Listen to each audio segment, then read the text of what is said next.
travelers, and welcome back to the Library of Legend. I am, of course, Jack Tar Lad, and this is Read and Roll, the show where we bring on an unsuspecting guest to play through a fighting fantasy choose your own adventure game book.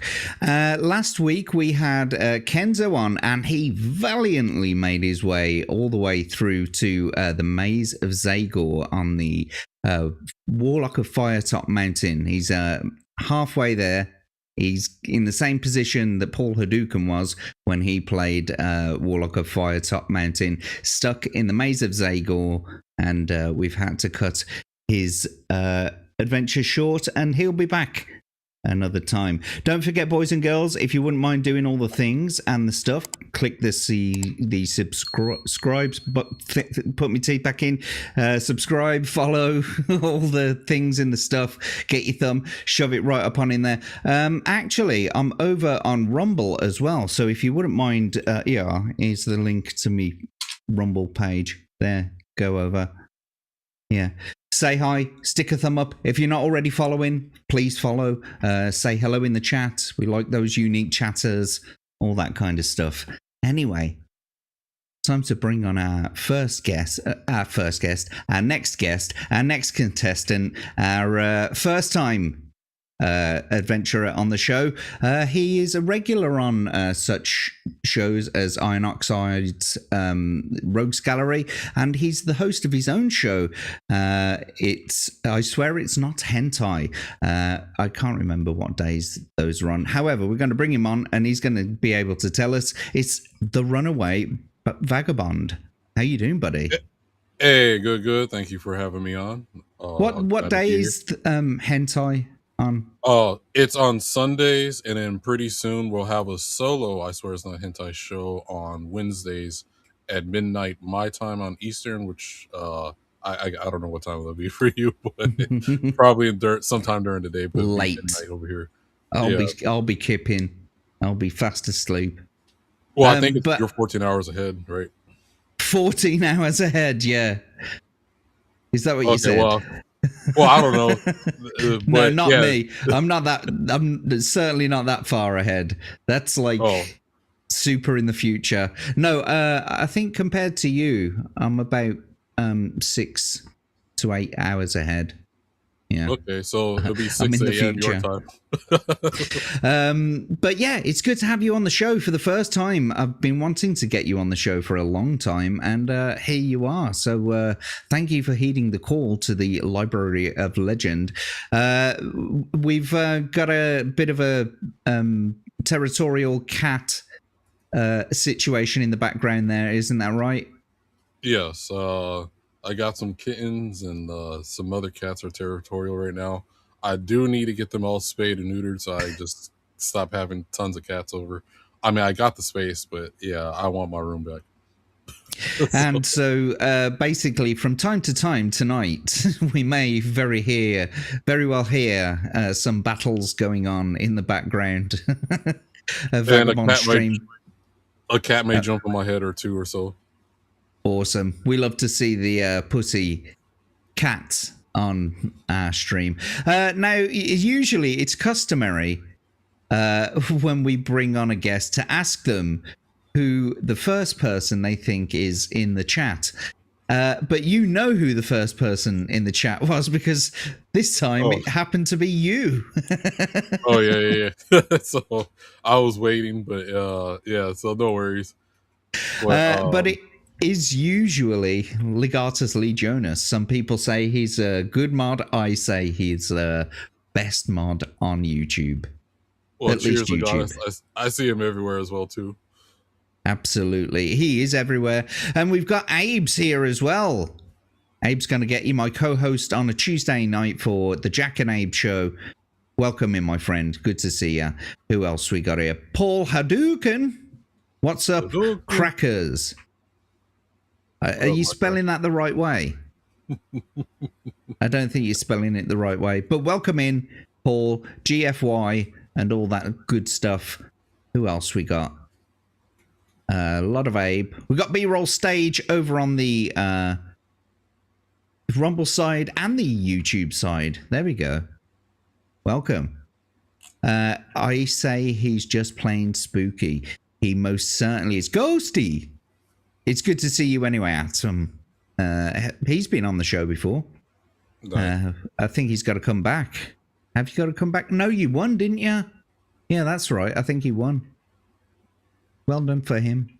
Anyway, we'll get over to the game scene, I think. There we are. Let's set the atmosphere. Right. As usual, I always ask my guest to pick from 3 back of the book blurbs. And I assume you've done so. Yes. Okay. The 3 choices that I gave him this week were the City of Thieves, the Forest of Doom, and the Caverns of the Snow Witch. So, Vagabond, have you chosen your game? Okay, I didn't think I saw the Thieves ones, but I saw the other 2. Let me double check. You might want to read through the City of Thieves one. It's the first one. Okay, hold on. Let me see what I copied and pasted. Oh, okay. I read the Caverns of the Snow Witch, and okay, the City of Thieves is the one I missed. Okay, We're doing it live, folks. Okay, I did read that one. Hold on. Ebonics, folks. Let's see. Hold on. Maybe I read The Forest of Doom and City of Thieves together. So, okay. So I was thinking, because I was black, being in the snow wasn't going to be a good option. So,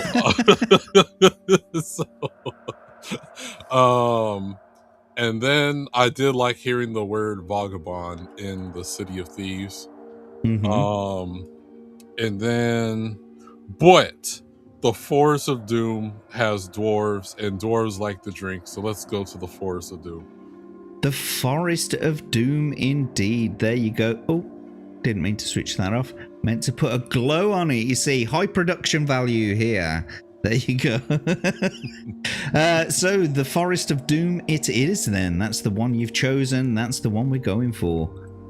Let's get these away and get the Forest of Doom up. Get it right up on in there. Here we go then.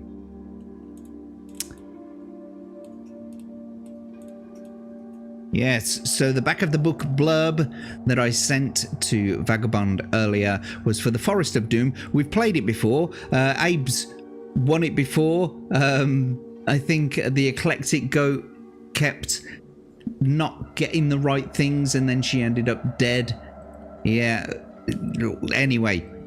Only the foolhardy or the very brave would willingly risk a journey into dark wood forest, where strange twisting paths wind their way into the eerie depths. Who knows what monstrous creatures lurk in the threatening shadows, or what deadly adventures await the unweary traveller. Do you dare to enter? In a desperate race against time, deep within Darkwood, your quest is to find the missing pieces of the legendary Hammer of Stonebridge, which was fashioned by dwarves to protect peaceful Stonebridge against its ancient doom. Many dangers lie ahead, and your success is by no means certain. Powerful adversaries are ranged against you, and your choice is to kill or be killed. So, you're ready to do this? Yes.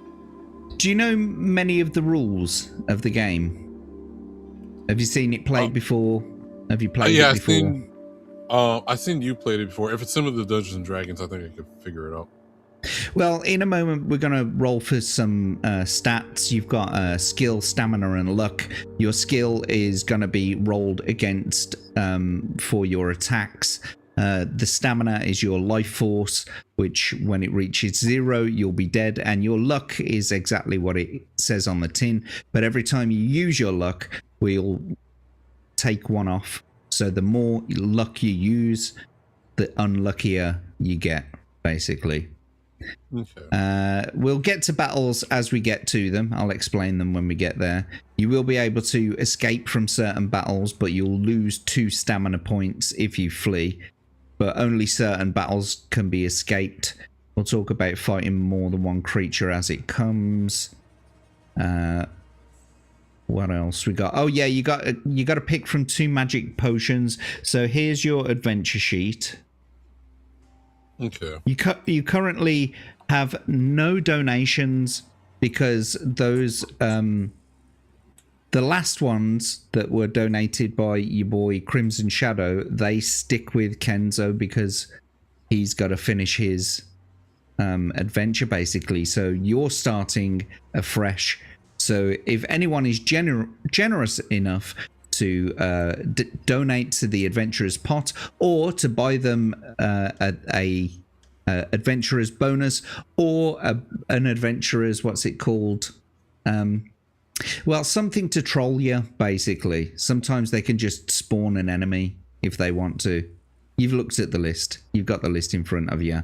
So, and for those of you at home, the list is in the description below. And we've got the donation links in the pinned comments in both chats on Rumble and YouTube. So go over to Ko-Fi or Stream Elements and you'll be able to donate there according to the prices down below in the description. So yeah, you start off with your sword and your backpack to keep everything in.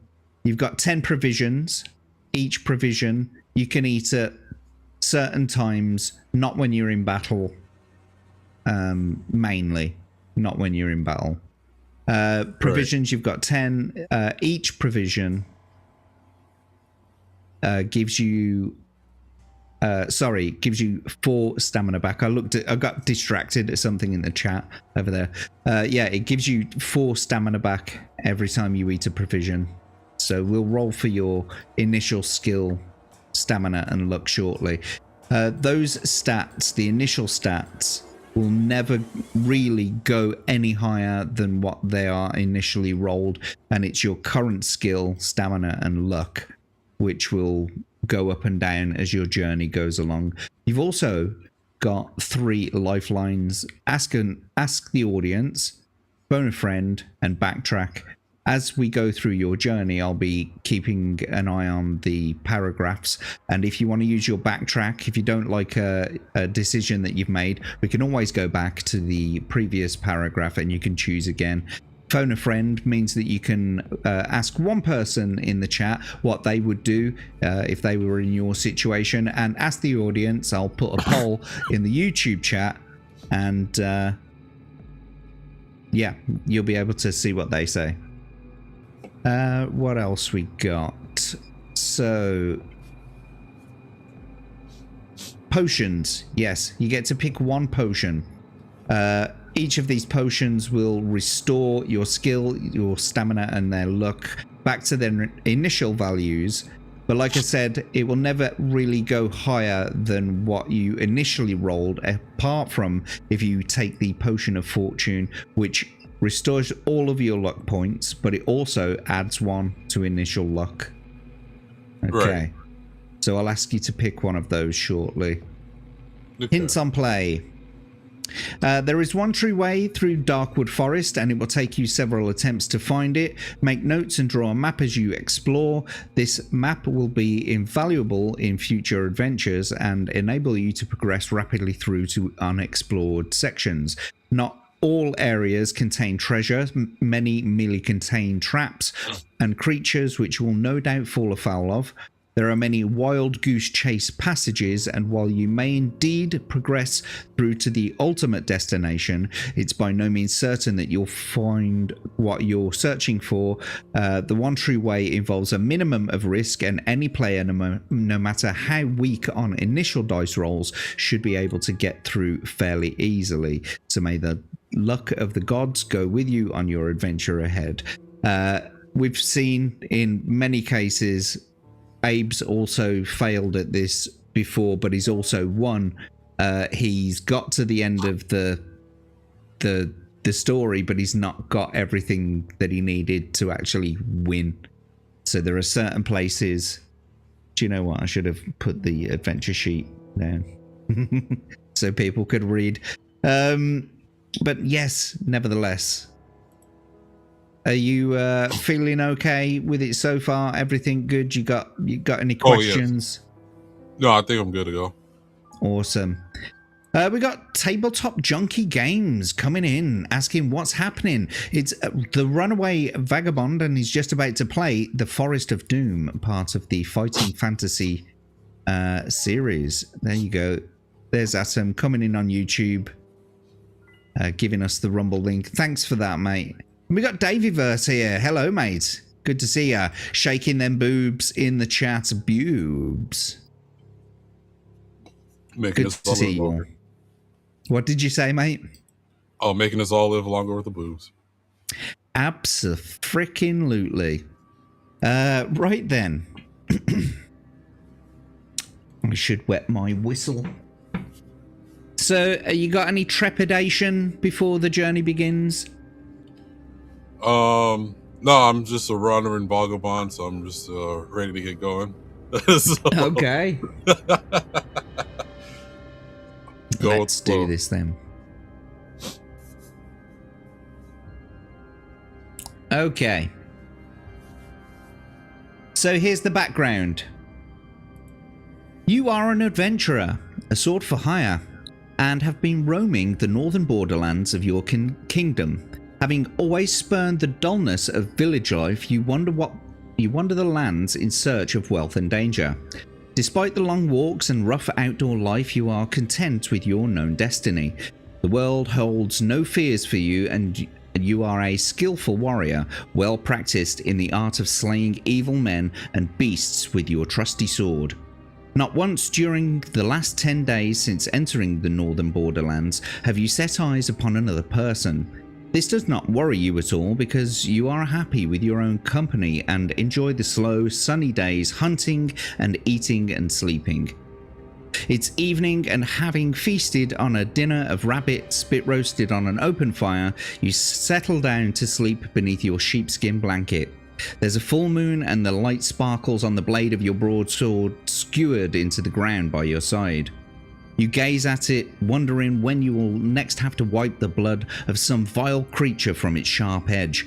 These are strange lands inhabited by weird and loathsome beasts, goblins, trolls, and even dragons.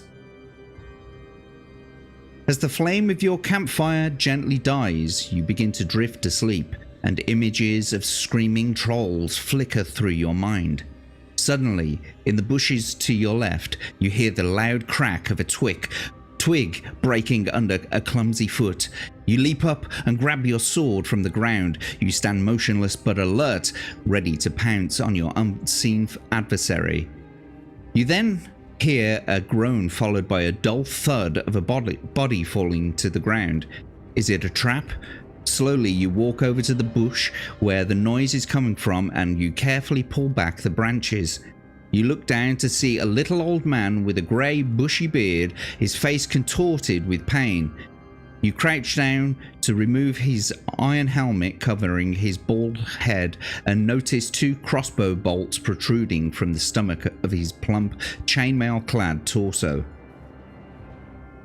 Picking him up, you carry him over to the fire and stir the dying embers into life. After covering him with the sheepskin blanket, you manage to get the old man to drink a little water, and he coughs and moans, and he sits up rigid, eyes staring fixedly ahead, and starts to shout, "I'll get them! I'll get them! Don't you fear, Gillibrand! Big Leg is coming to bring you the hammer! Oh yeah, oh yes, indeed I am! Oh yes!" Oh yes, the dwarf, whose name you presume to be Big Leg, is obviously delirious from the poison-tipped bolts lodged in his stomach. You watch as he slumps down again to the ground and then whisper his name in his ear. He stares. His eyes stare unblinkingly at you as he starts to again to shout, "Ambush! Look out! Ambush! Oh, the hammer! Take the hammer to Gillibrand! Save the dwarves!" His eyes half close, and the pain seems to ease a little as the delirium subsides. He speaks to you again in a low whisper. "Help us, friend.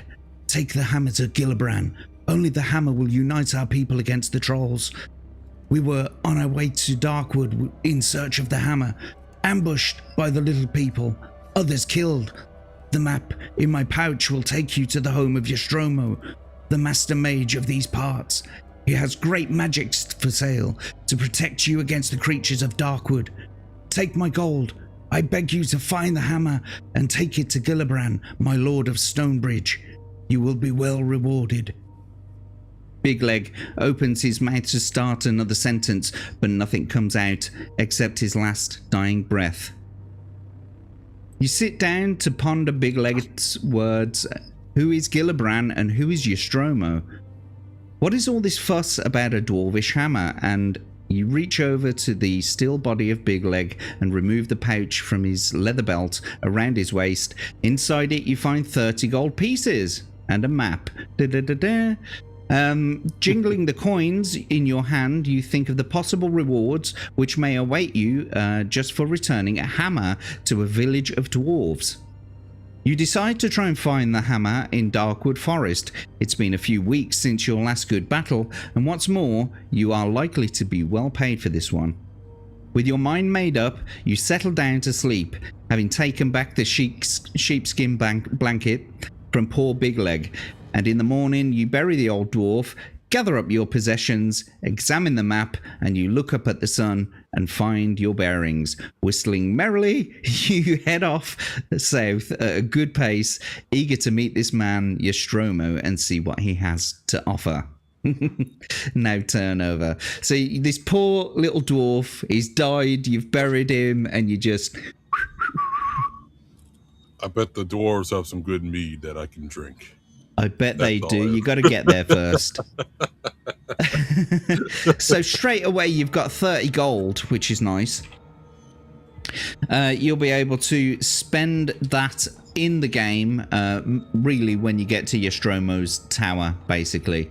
That will be the starting point for that. But before we go any further, we have to roll for your stats. So I've shown you how to roll the dice previously.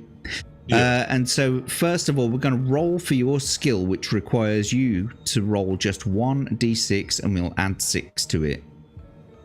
All right. Nice. That's top score. So you've rolled a 6, add a 6 to that.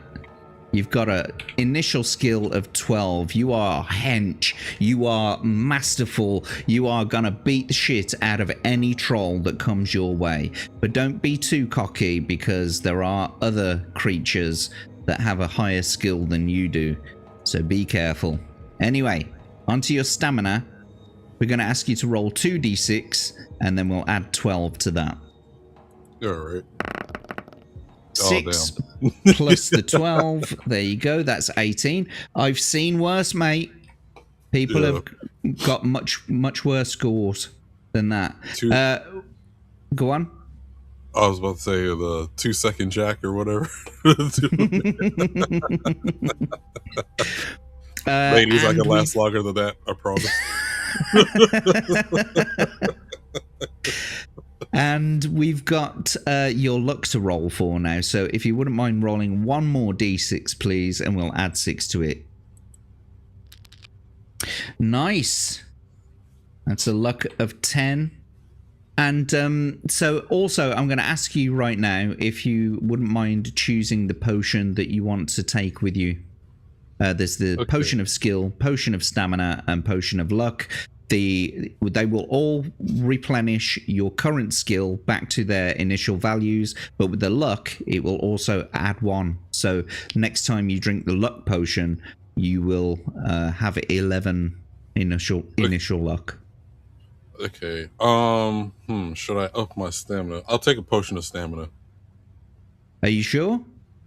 Because you've got the provisions. I always say, and I don't like to influence the player's choice, but I always like to say that the luck has the best bang for buck, because your skill rarely changes.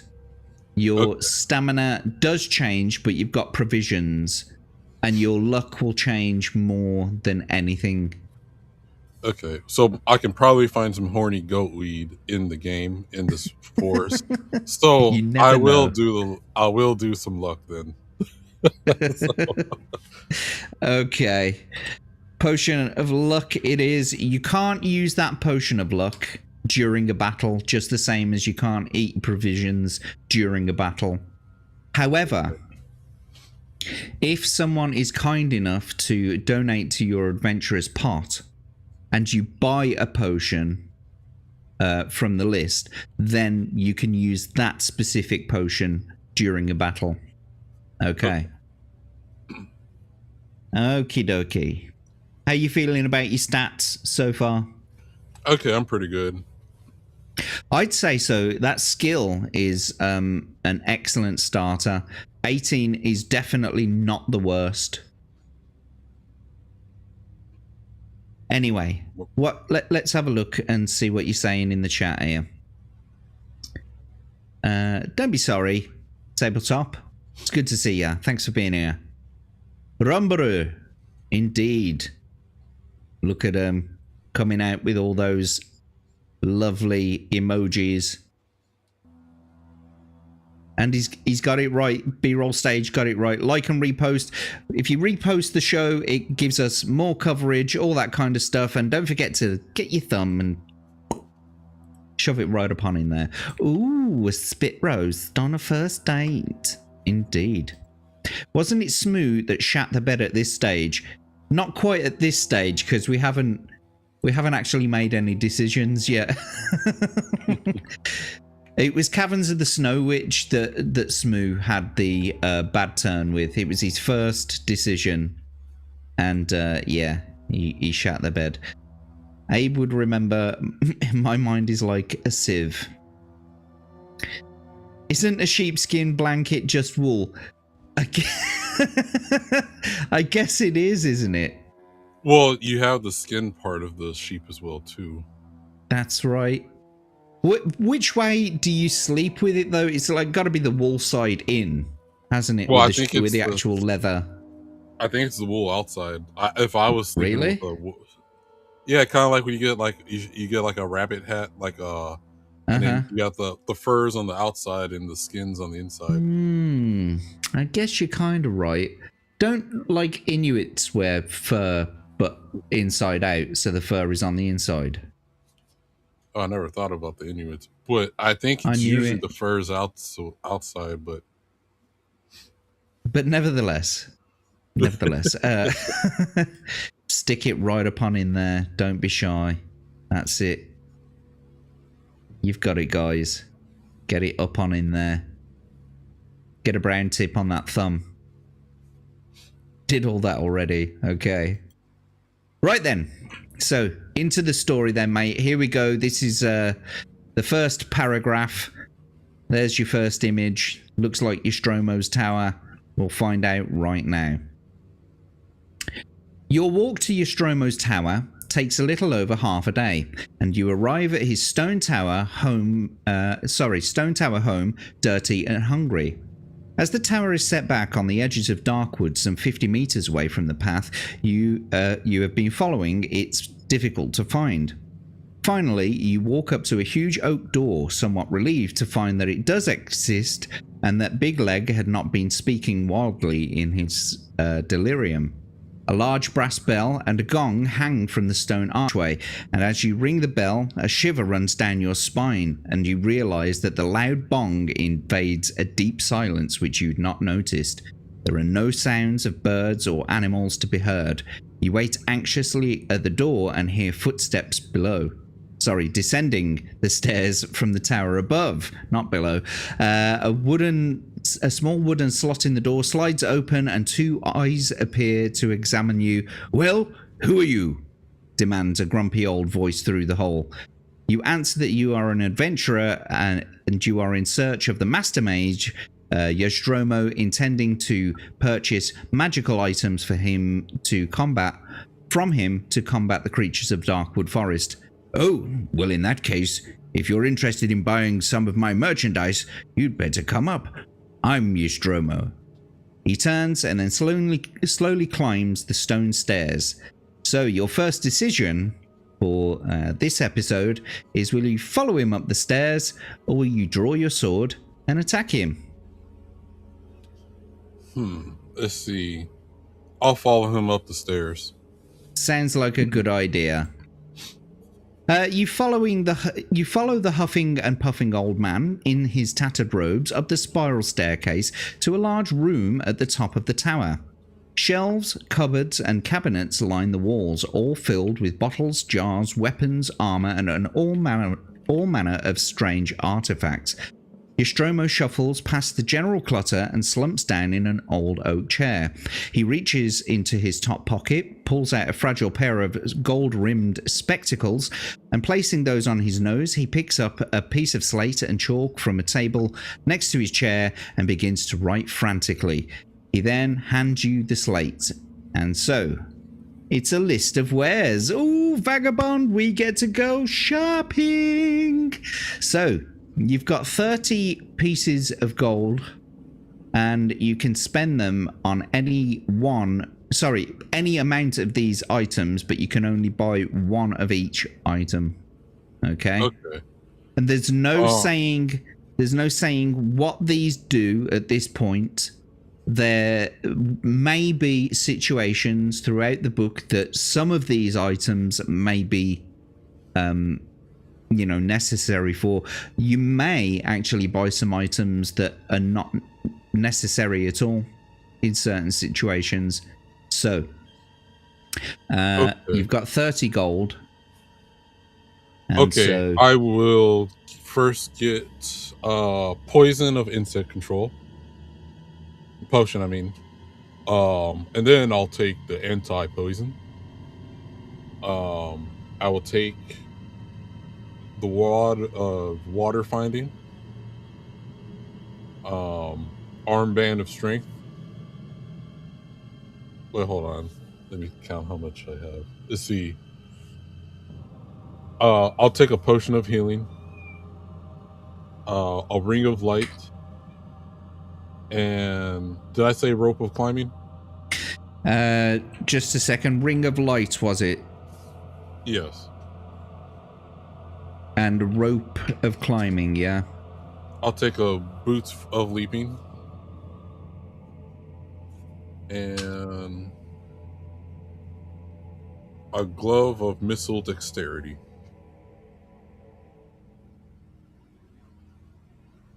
Oh, and I'll take a headband of concentration. Okay, I might just spend it all to see how much do I got. Right, we'll add it up in a second. Headband of concentration. Yeah. Do I have anything with being encumbered or anything like that, or? No, there may be times in the adventure where it might say something like, in order to pick up this item, you need to drop certain items, but that's about it. Right now, you can spend as much of that 30 gold pieces as you like. So, let's have a look at this then. So, if you can help me, I'll read out the things that I've written down on the list. And then if you tell me the amount of each of them, or, the cost of each of them, and I'll put that down. Okay. Oh shit. I fucked something up on the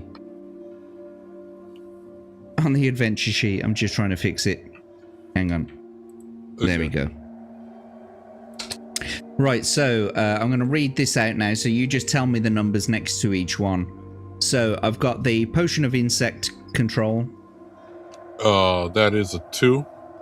Yeah. Anti-poison. 2. Rod of water finding. 2. And the potion of healing. 3. Ring of light. 3. Rope of climbing. 3. Boots of leaping. 2. Glove of missile dexterity. 2. Headband of concentration. 3. And armband of strength. 3. There we go.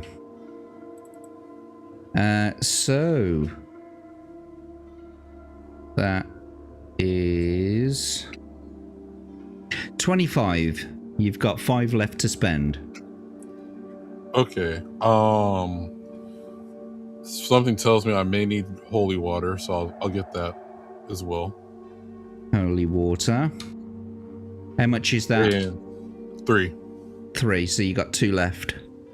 And I'll do. You might just to tell you, for a little bit of foreknowledge, you might want to save a couple of gold pieces. All right, I'll save my last 2. So before we do this, is there anything that you want to change? No. You're happy with all of that? Let's see. Yeah, I think I'm good with all those. Awesome. Okay, so you've spent 27 out of the 30. Sorry, 28 out of the 30. Is that right? Yes. Yeah. Okay, you got 2 gold left. I'm just going to bring up your adventure sheet here so you can see it. We'll take all of that money away. There you go. You got 2 gold left. Maybe you'll need it in the future. There you go. Potion of insect control, anti-poison, rod of water finding, potion of healing, ring of light, rope of climbing, boots of leaping, glove of missile dexterity, headband of concentration, armband of strength, and holy water. That's your lot, my friend. Okay. Okie dokie. Let's just say hello to some people in the chat coming in right now. We've got Crimson Shadow. It's good to see you, my friend. Welcome in. Yes, the Forest of Doom. You are well versed in this one. I know you are. You know, you might get some tips from him shortly. But nevertheless, welcome in, Crimson Shadow. It's good to see you. And we've got Daily Dysfunction. Welcome, Daily. It's a pleasure to see you. And there you go. Already, straight away, he's straight in. $20 dibdobs. That means that you get to have I think it's 18 currently, £18. But do you know what, I'm feeling generous. I'm going to put 20 in there. I'm just going to call it for what it is, give him his full worth. There it is, 20.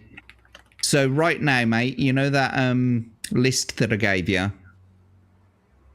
Yeah. For all the things that you can buy, you can use this 20 rubies, gems, whatever it is, whatever we call it. It's what's in the adventurer's pot. You can use those to buy anything up to the value of 20 on that list. So you've got that list in front of you. If ever you want to buy any of it, if you've got any questions about any of the things on that list, what they do, or you know, anything like that, just let me know and I'll talk you through it. But thank you so much to Crimson Shadow for coming in. Yes, with a $20 dibdob donation. Truly appreciated, mate. It goes to greasing the gears of this channel. Abe, you spreading Abe's again, asks Daily. Of course. Shadow's back and the wallet's fat, says B-roll. And we've got Grizzled here. Hail all. It's good to see you. Just the tip, says Daily Dysfunction. Only if loud. Yes, but Grizzled, it's good to see you as well, mate. Thanks for coming. Welcome on in. Hopefully we'll get a few more through in a short while. Anyway, I think it's time to get on with your adventure and make some more decisions. So, Nostromo tells you that the instructions for use are written clearly on the labels attached to the items together with their suggested use. He sighs and tells you that unfortunately the magic in the items only works once, but they are best you can buy for the money. If you decide to buy any of the items, pay for them by reducing the amount. We've done all this, yes, yada yada. Nostromo then asks you the reason for the purchase of the items, and you tell him your story and your decision to continue your quest of the luckless Big Leg. Ah, yes, Nostromo says slowly, rubbing his chin. Heard that the good dwarves of Stonebridge had lost their fabled warhammer. Without it, their king is unable to rouse his people, despite the fact that the hill trolls threaten their village. Rumour has it, an envious king of another village of dwarves sent an eagle to Stonebridge to steal the hammer, which it managed to do, but as it flew back over Darkwood, it was attacked by deathhawks, and the hammer dropped into the forest and was lost. Apparently, 2 forest goblins found the hammer, but could not decide who was to keep it. They wrestled for hours, but gave up. Then they discovered that the handle had unscrewed from the head, and the argument was settled. One kept the head, the other kept the handle. They parted, each happy with their new treasure. Who knows if they still have them? So I'm afraid your problems are doubled. I can tell you that the head is made of bronze and the handle is made of polished ebony. Both head and handle have the letter G inscribed on them. Your task is not easy. Good luck. You thank Nostromo and you leave the room by the spiral staircase. Turn to 177. Right, so here we go. You're about to start your journey. Are you ready? Yes. This is it now. Okay. So outside the bright light, you notice the dead quietness again. A narrow path leads northwards from the tall grass surrounding Nostromo's tower into the dense undergrowth of Darkwood Forest. In a few strides, you are surrounded by the dark and tangled forest. Stones and knotted roots seem to hide in the shadows, and you can almost believe that they are trying to trip you. The light fades quickly, and the air becomes moist and unpleasant. Deeper and deeper you go into the gloom, and eventually the path forks on either side of a huge old tree. So will you go west or go east? I will go east. Starting with the big decisions. That was go east, yeah? Yes. Okie dokie. Because originally I am from the West Coast. Oh, right. So here we are. You've got a bird. Right, the narrow path cuts its way through the tangled forest. Strange animal cries and noises echo through the trees. At last, the path widens to approximately a meter across, and soon you arrive at a moss-covered wooden signpost, on top of which sits a large crow. The arms of the signpost read north and east. Just as you are deciding which way to continue, you hear the words, "Good afternoon." You look up in the direction of the voice and see that the crow is looking down at you inquisitively. "Good afternoon," you reply slowly, feeling a little foolish. The crow speaks again and asks which way you are headed. You reply that you are looking for 2 goblins, small sinewy creatures with brown scaly skin. "1 gold piece will buy my advice," states the crow confidently. Will you pay the crow for its advice, ignore the crow and turn north, or ignore the crow and carry on eastwards? I will pay the crow for its advice. Dear crow, where should I go? Okie dokie. So I'm going to take 1 gold piece away from you. You now have 1 left. And we will pay the crow for its advice. 343. You put the gold piece on top of the signpost as requested by the crow, after which it says, "Go north." You ask the crow why it needs the gold, and it replies that it needs 30 gold pieces to pay Nostromo. In turn, it will turn him back into a human again. You bid the crow farewell, and if you want to turn north as advised by the crow, you can turn to page 8. If you would rather continue eastwards, turn to 239. Damn, Big Leg must have had the 30 for this crow, but I'm golden. Good luck to him. I spent most of it to Nostromo. Don't tell him nothing. Turn to page 8. Walking along the path, you hear footsteps and arguing voices ahead of you. If you wish to meet their owners, turn to 317. If you would rather hide in the bushes and to let them walk by, turn to 392. Let's meet their owners. Well, how bad could that be? How bad could it be indeed? Well, there we go. That's how bad it could be. Look at these pair of ugly bastards. Right, you draw your sword and you prepare to meet the owners of the arguing voices. Two full, spindly creatures appear clad in tattered cloth over which they wear chainmail jackets. They see you instantly, they stop their argument. They are hobgoblins and they draw their swords to attack you. If you win, turn to 301. If you wish to escape during the battle, you may do so by turning to 41. You'll incur the 2 stamina point penalty for escaping. However, you do have a backtrack on your adventure sheet. And if you're not happy with this decision, we can go back. I will take the battle.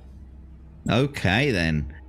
Then in that case, well, we might as well bring your adventure sheet back up.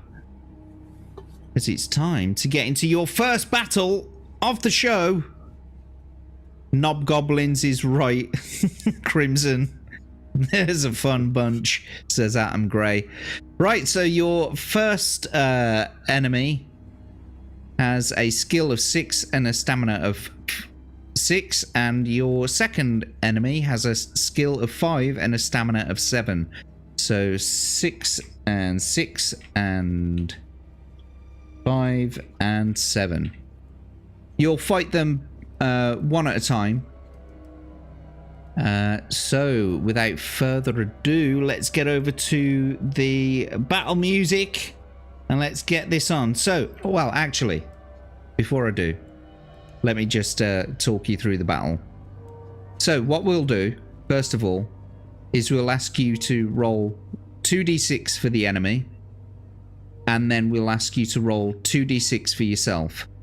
We add their skill to their roll, your skill to your roll. Whichever is the highest wins the battle, or the attack round. Whoever loses the attack round gets 2 stamina points deducted from them. Now, you can use your luck in battle. If you win the attack round, to use your luck, if you roll 2 dice, it's got to be your current luck or below, and that means you're lucky. If you're lucky, we'll take 2 more stamina points away from the enemy. If you're unlucky, we'll give them 1 back. The same, if you are not the winner of the attack round, you can mitigate some of the damage that is done by rolling for luck. If you're lucky, it means that you get a point back. But if you're unlucky, we take another 1 away from you. Does that all make sense? Yes. Awesome. Then without further ado, let's get into it.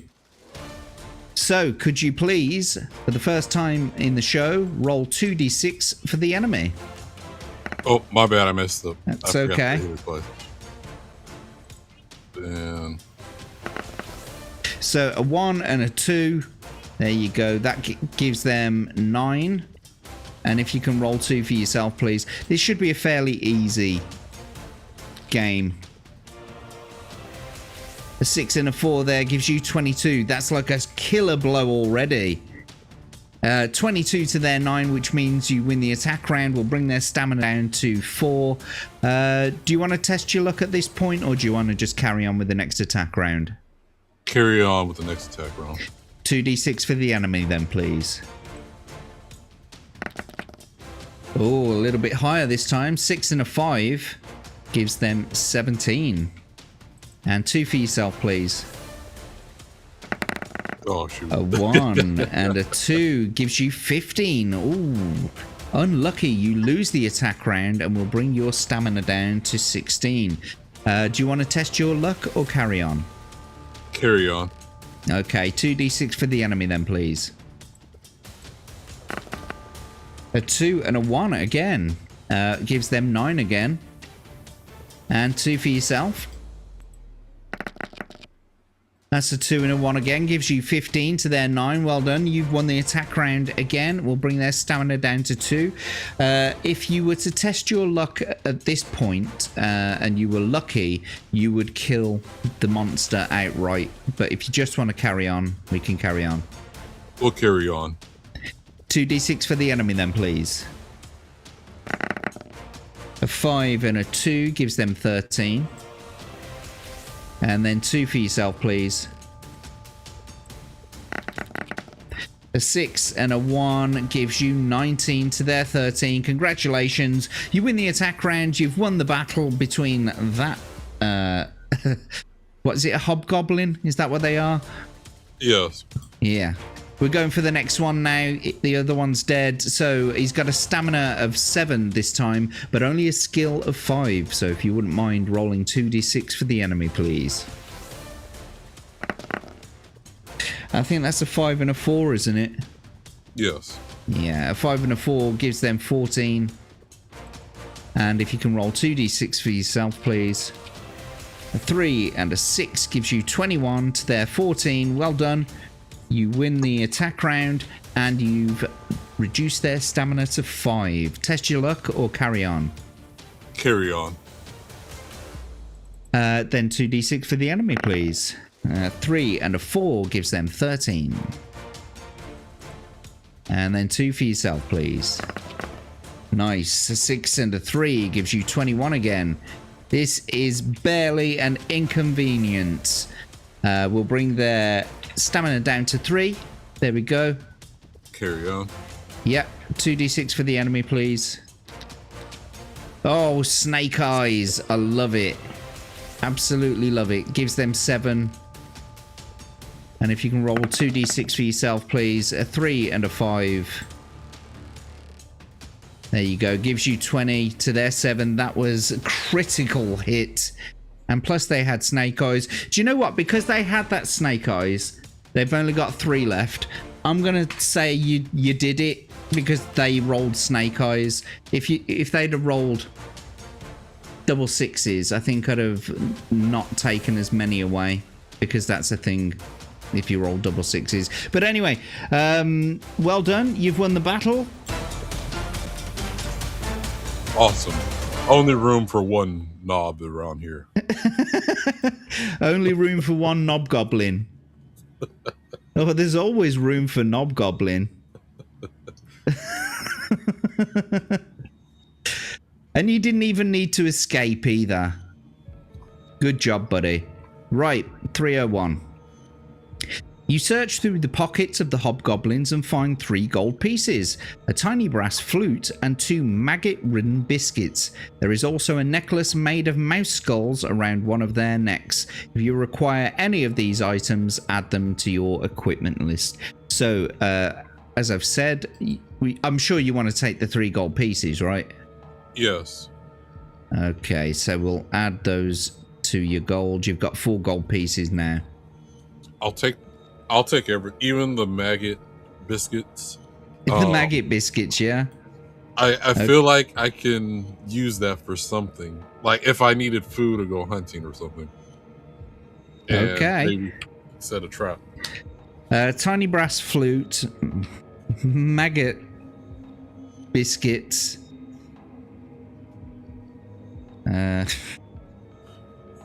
I don't think they're the same kind of biscuits you get in the States, though.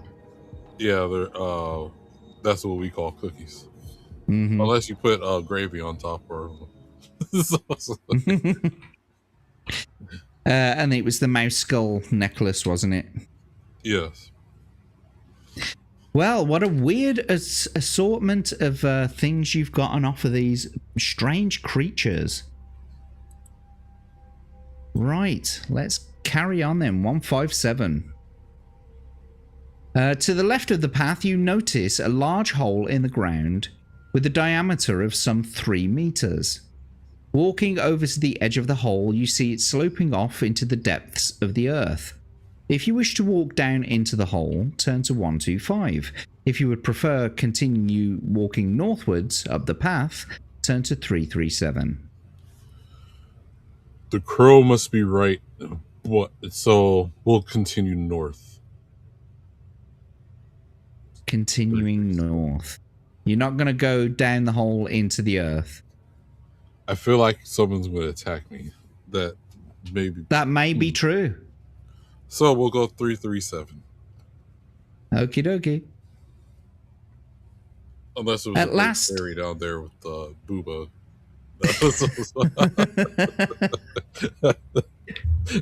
At last, the trees begin to thin out and shafts of the sunlight beam down through the gaps on either side of the path. As the path widens, you see a large cave entrance set a few yards back on the right. If you want to examine the cave, turn to 230. If you want to continue northwards up the path, turn to 358. We'll continue northwards to 358. Walking along the path, you do not notice a rope noose hidden beneath some fallen leaves ahead of you. Your foot catches in the noose and suddenly you are hauled into the air by the rope, which is tied to a sprung tree. In a second, you are hanging upside down, suspended by your trapped foot. Test your luck. If you're lucky, your sword remains in its scabbard and you're able to use it to cut yourself down from the man trap. If you're unlucky, your sword slips from its scabbard and drops to the ground, leaving you dangling helplessly. So you've got 10 luck. If you wouldn't mind, please, rolling. Well, that is, of course, as providing you don't want to backtrack to the last paragraph. No, we won't backtrack. We'll keep moving forward. Okie dokie, then test your luck by rolling 2d6, please, and you've got to get 10 or below to be lucky. Yes. Oh. Easy. You do have 9 luck left now. Okay. And so you were lucky. We'll turn to 40. You get to your feet and curse, brushing the dirt from your clothes with your hands. You are tempted to wait around to discover who set the trap, but decide against it. To continue northwards, you turn to 274. You notice a knotted vine hanging down to the ground from a tree on your left. You look up and see a roughly made treehouse amid the branches. Do you want to climb up the vine to the treehouse, or do you want to continue walking north? There may be an elf maiden up in that tree, so let's climb it up and see what there is to see. Let's do it then. Oh, dang. Oh, that's some elf maiden you found there. Oh, yes.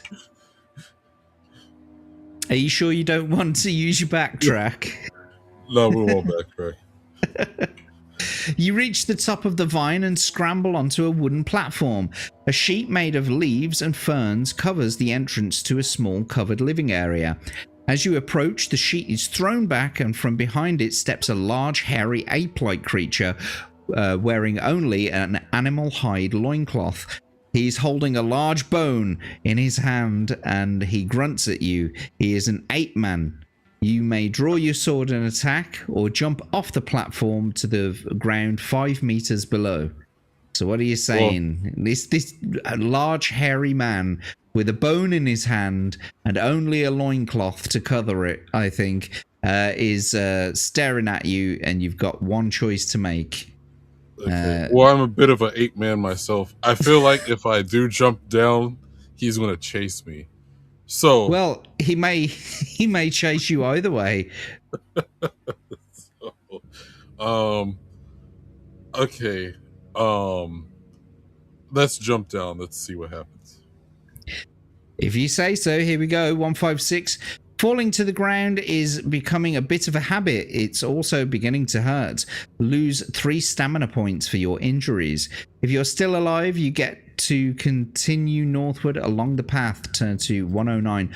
And for some reason, there's not a bookmark attached to that. So if you'll give me a second, we're doing it live, folks. I've got to put a hyperlink in here to number 109. Give me a second. Gonna be there any minute. There we go. Are you sure you don't want to backtrack and do your things and stuff? No, I'm sure. We'll keep continuing. Okay, well, just remember as well, during that last battle, you suffered 2 stamina points to be lost. You've now lost another 3, so you're down to 13. If you want to use any of your provisions, if you use one of them right now, you'll get your current stamina back up to 17. Which is just one below. What about that potion of healing? I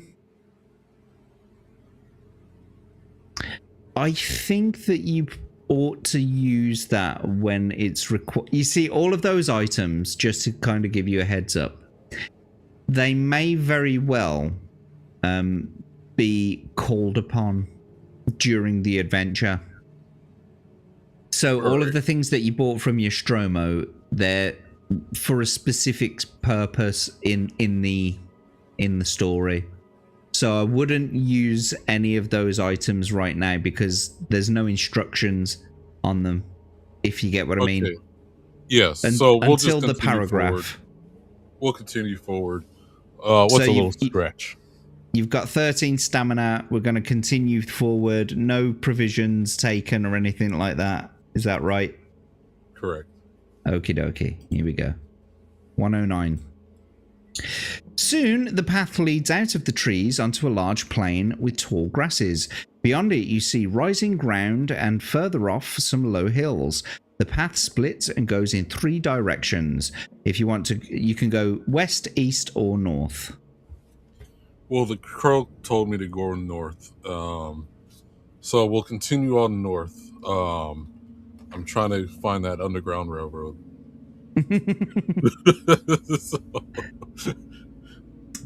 Remember, you can shop along the way. Yes, don't forget those things that you've got in front of you, those monetization things. You've got 20 rubies to spend on those things. They involve things like a reroll or a potion or more provisions.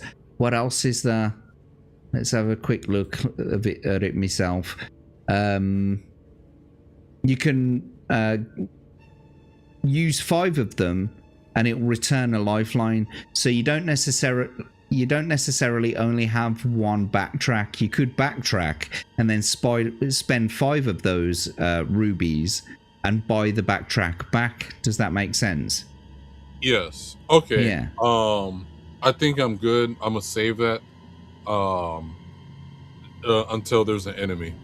So. And also, you see 15 rubies there, or it does say 15 that's what I was pence. looking at.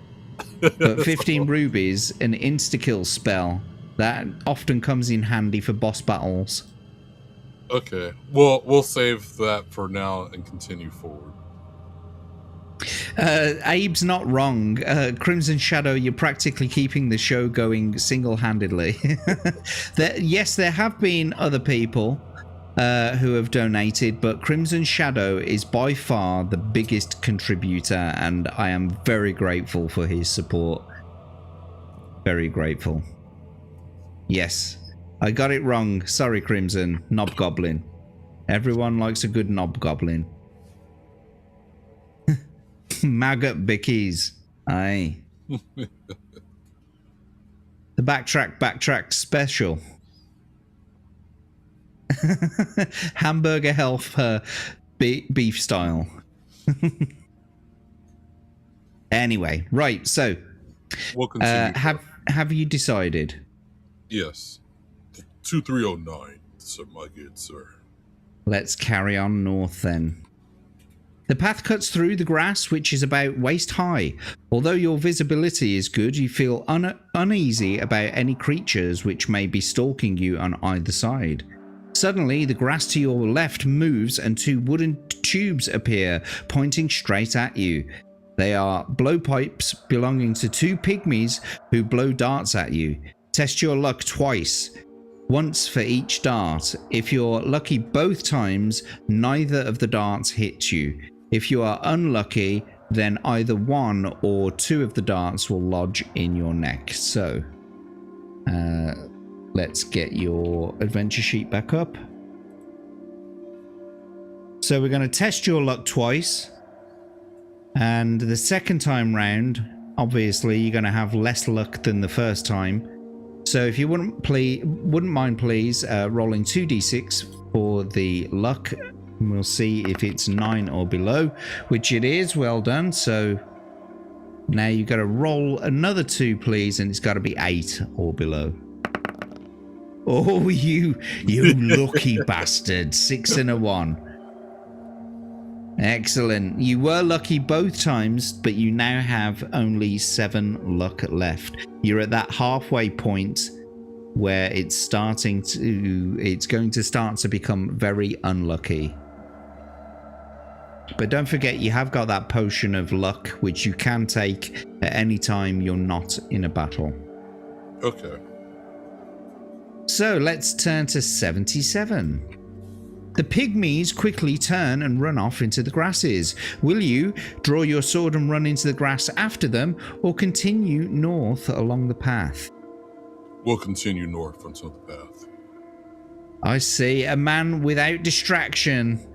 This is his quest. The crow said north, and he's autistically following north. As the path proceeds northwards, the grass becomes shorter and the ground starts to rise gently. Ahead you hear the sound of flowing water. However, much more ominous, you also hear another sound above you in the sky, a loud buzzing noise. Suddenly, a swarm of large bees, each bee some 10 centimeters long, is hovering directly above you. You may try to run to the water ahead and dive in, stand and fight, or drink a potion of insect control if you have one. And you do have a potion of insect control. Okay, so we'll drink the potion of insect control. Okie dokie. So we'll take that out of your list as well. So you've used that now.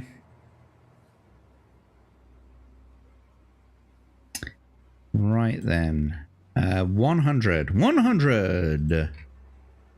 As you reach into your backpack, you realize with horror that the large buzzing insects above you are killer bees. You grab the marked potion. You grab the bottle. That's supposed to say bottle or vial. You grab the vial. We're doing it live, folks.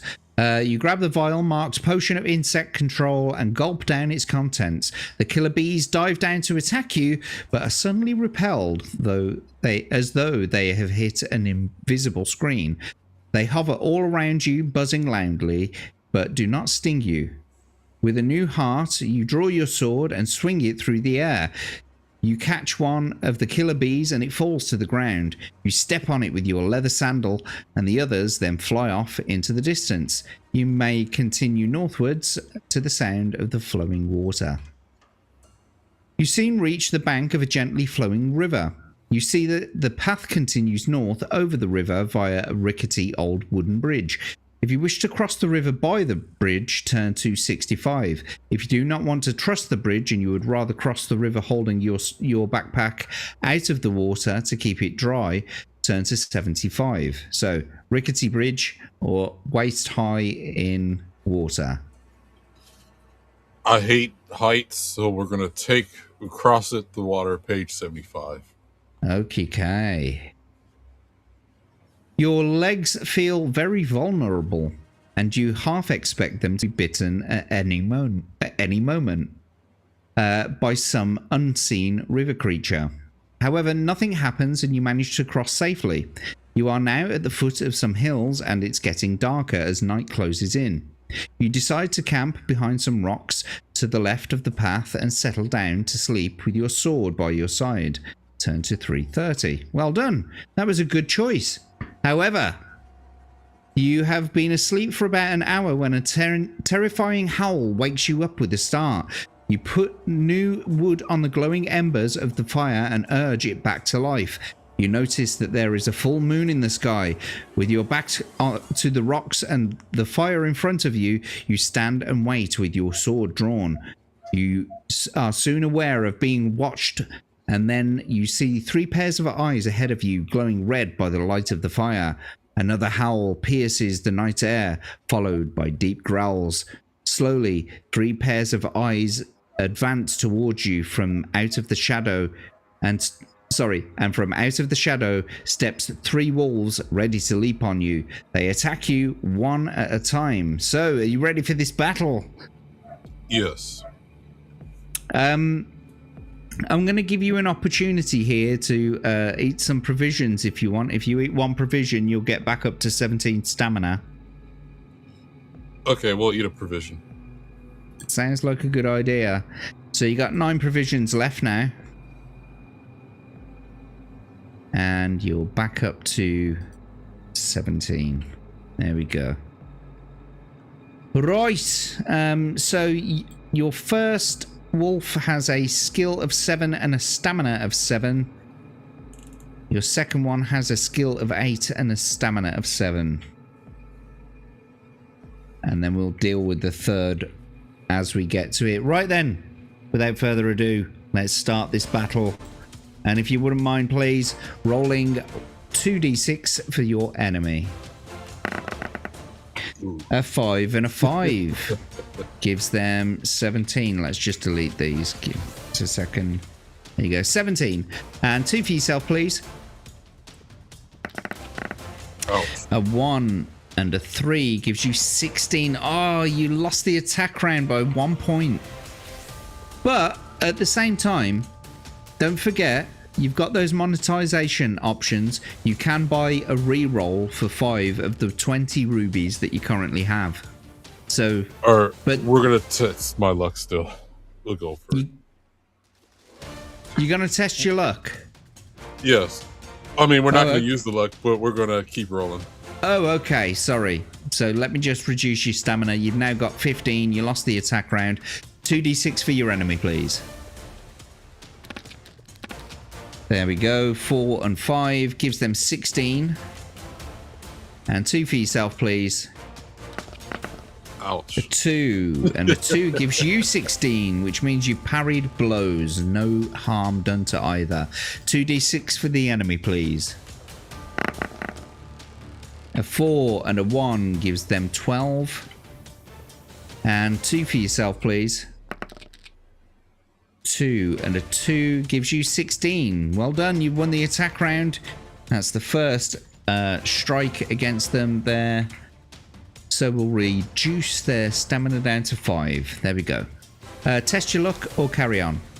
Carry on. Okie dokie. 2d6. That's a 1 and a 2. That's a very good low roll for them. 10. And for you? Nice. That'll do it all right. 22 to 10. You win the attack round, bringing their stamina down to 3. Test your luck or carry on? Carry on. 2d6, please. A 4 and a 1 gives them 12. And 2 for yourself, please. A 5 and a 2 gives you 19 to their 12. Congratulations, you win the attack round again. And their stamina is now 1. Okay, carry on. Okie dokie, 2d6. A 4 and a 2 gives them 13. And 2 for yourself. Nice. A 6 and a 3, which means you've won the attack round. You've beat the first wolf. And now it's on to the second wolf. So what was that third wolf's one? It was 7 and 9. Okay. So 7 and 9. There we go. Okay. For the second wolf, if you wouldn't mind rolling 2d6 for your enemy, please. 2 and a 2. Sorry, I'm just a little bit behind there. 2 and a 2 gives them 12.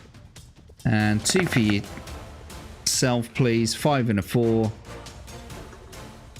gives you 21. Congratulations, you win the attack round. We'll bring their stamina down to 5, and you want to keep going, so 2d6 for the enemy, please. 1 and a 3. Nice. Nice low score again. Hang on a second. And a 5 and a 1 for you. That's 18. Well done. You've won the attack round again, which means their stamina is now 3. Do you want to carry on? Yeah, we'll carry on. Okay, 2d6 for the enemy, please. 3 and a 4 gives them 15 this time. And 2 for yourself, please. A 3 and a 6 gives you 21. Well done. That brings their stamina. Pardon? Yeah, we'll keep going. Just gonna keep going. Okay, then they've got 1 stamina left now. 2d6 for your enemy, please. A 5 and a 1 gives them 14. And 2 for yourself, please. A 5 and a 3 gives you 20. Well done. You've won the attack round. You've beaten back that second wolf now. So your next opponent has a skill of 7 and a stamina of 9 this time. So 2d6 for the enemy, please. All right. A 5 and a 2. Crimson Shadow there coming out with the channel lore.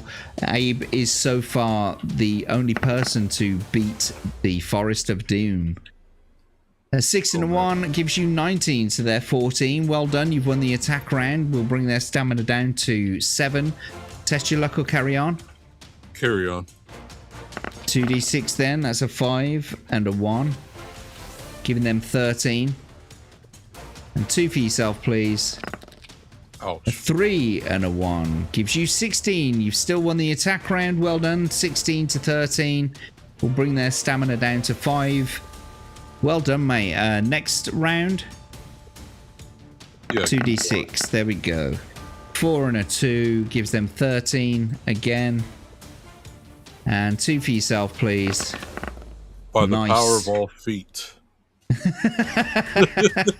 I haven't told them the lore about your feet fetish yet, but nevertheless, well done. You've won the attack round. Might as well keep going. Okie dokie. Their stamina is now 3. A 4 and a 4 gives them 15. And 2 for yourself, please. A 3 and a 6 gives you 21. Easy pickings all the way through this. You've won the attack round. They've got a stamina of 1 left. If you were to test your luck and you were lucky right now, you'd kill them outright. But if you want to just carry on. We'll carry on. 2d6 then. 2 and a 1 gives them 10. And this could be it. Yes, that's the one. You've done it. A 6 and a 4. Obviously, giving you 22. You've won the attack round. You've beaten back all 3 wolves without taking any bites whatsoever. Congratulations, mate. You did it. Good job. Barely an inconvenience. How'd you feel? Good. Now let's harvest their flesh. What's this? Wolf's foot. Plus the potion of luck gives a permanent 1 increase. That's right, yeah. Are we still allowed to say pygmies? I don't know. What would you say, Vagabond? I think it's fine. I mean, I still say Chinaman. Is that okay? Like, so far YouTube has been good to me when it comes to it's just clips. If that is what YouTube, the ghost of Mama Susan be bending me over on.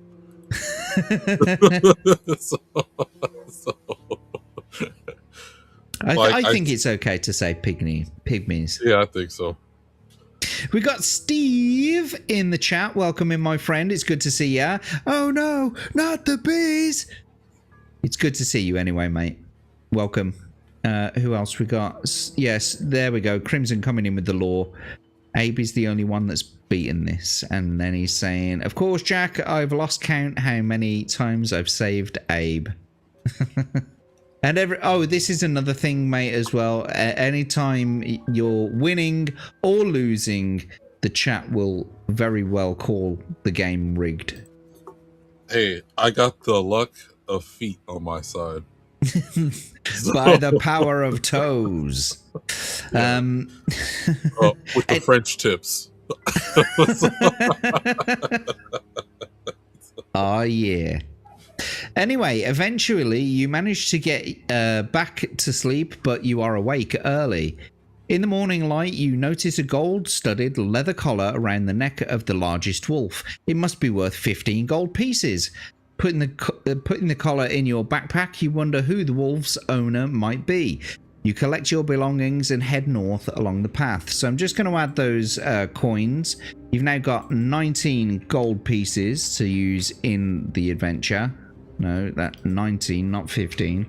There we go. You've now got 19 gold pieces, so we'll continue north now to 314.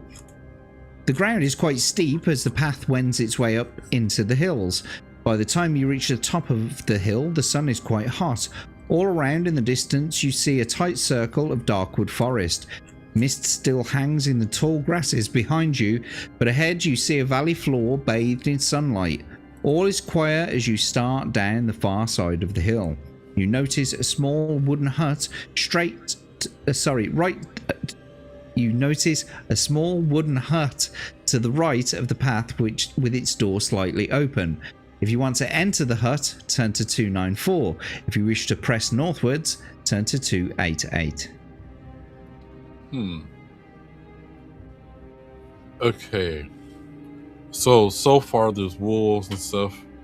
With my elf with like white painted toenails being there, let's go check out the hut.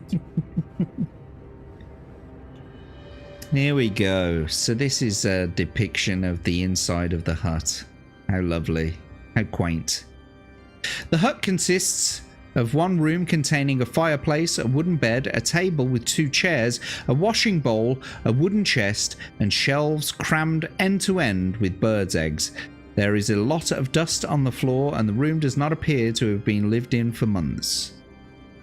So, will you rummage through the fireplace, open the wooden chest, or leave the room and carry on northwards? The wooden chest could be a mimic, but that's usually in dungeons. Let's open the chest. 175. Okie dokie. The iron lock on the chest is old and rusted and will not open.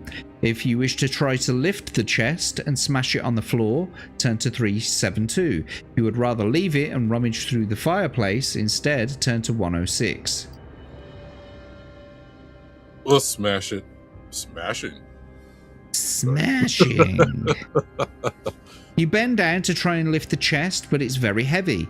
Roll 2 dice. If the number rolled is less than or equal to your skill score, you succeed. Okay, so at this point, I'm going to say it's pointless rolling because you've got a skill score of 12. You will always succeed if that is the case. So we'll just turn straight to 48 if you want. Okay, hang on a minute. Yeah.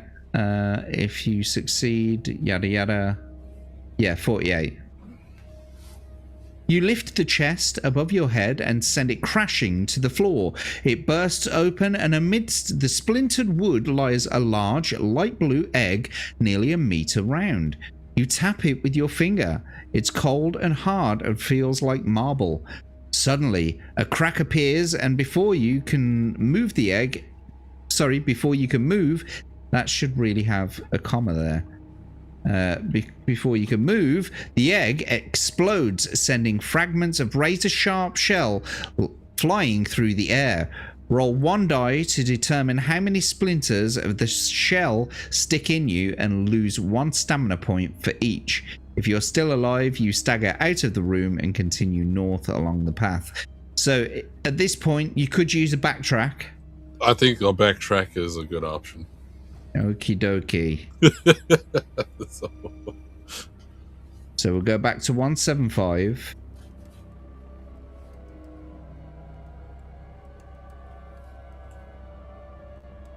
It's got to be an easier way of doing this.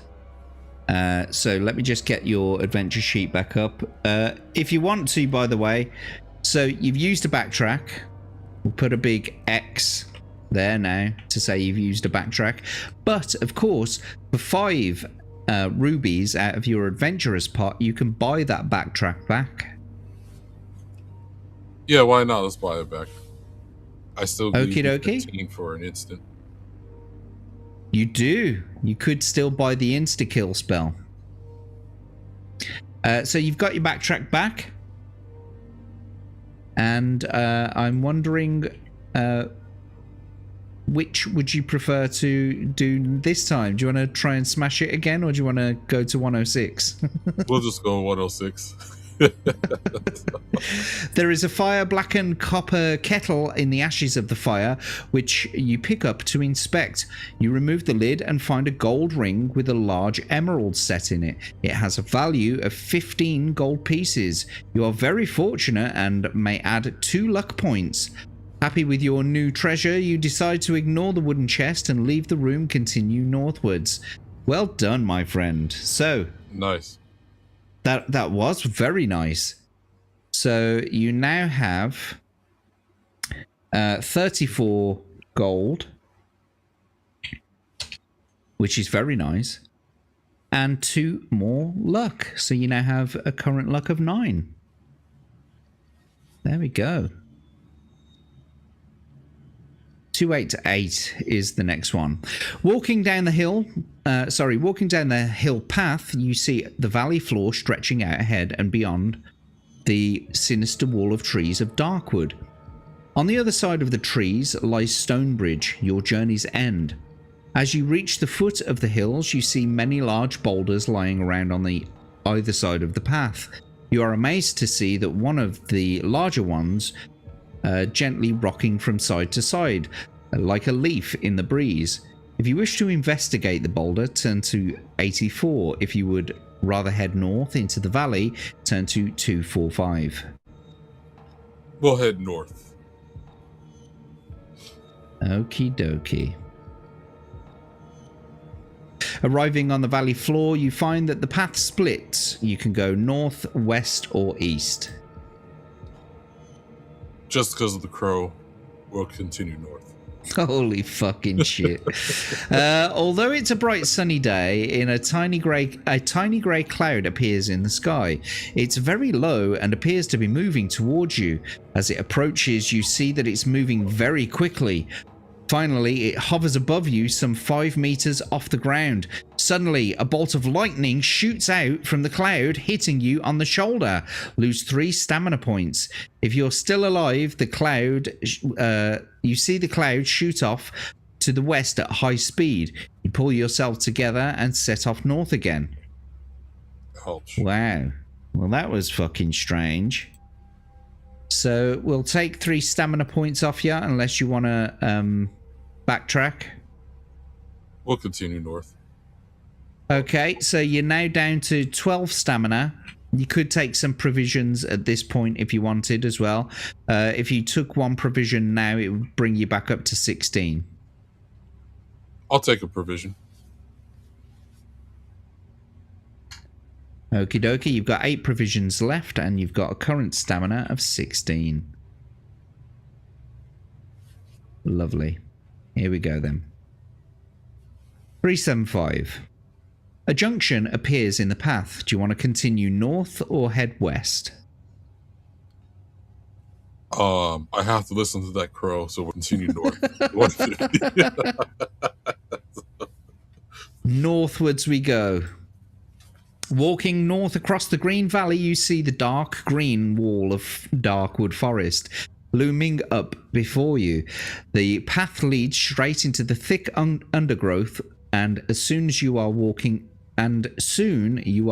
between tall dark trees and thorny bushes. It's dark and quiet, and the path abruptly ends at a junction. Do you want to take which way, Western man? West or east? Oh, well, there's no more north. So, let's go east. Okay. 171 it is.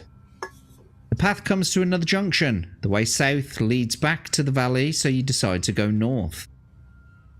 Oh, well, back to north it is.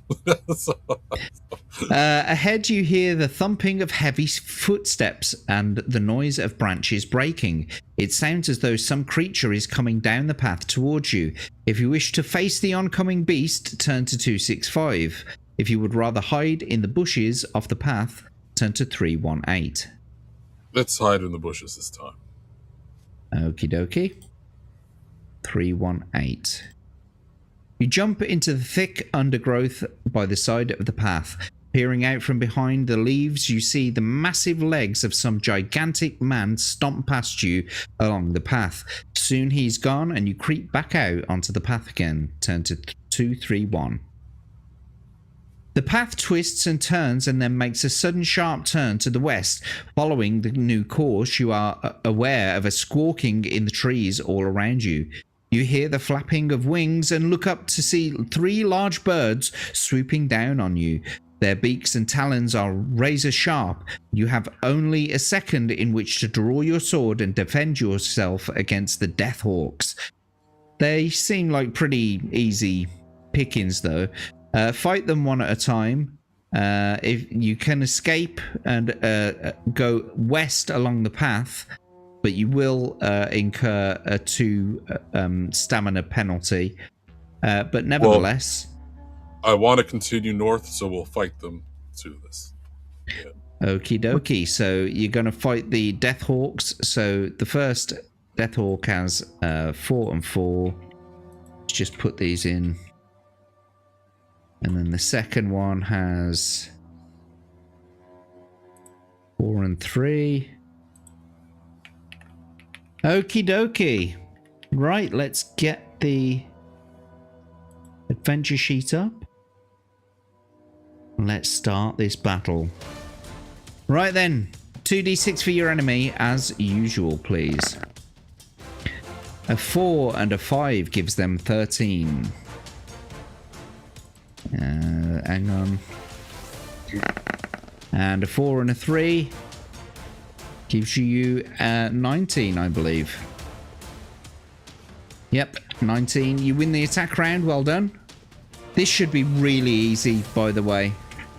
I mean, they've got a skill of 4. You've got a skill of 12. Do you want to test your luck or carry on? We'll carry on.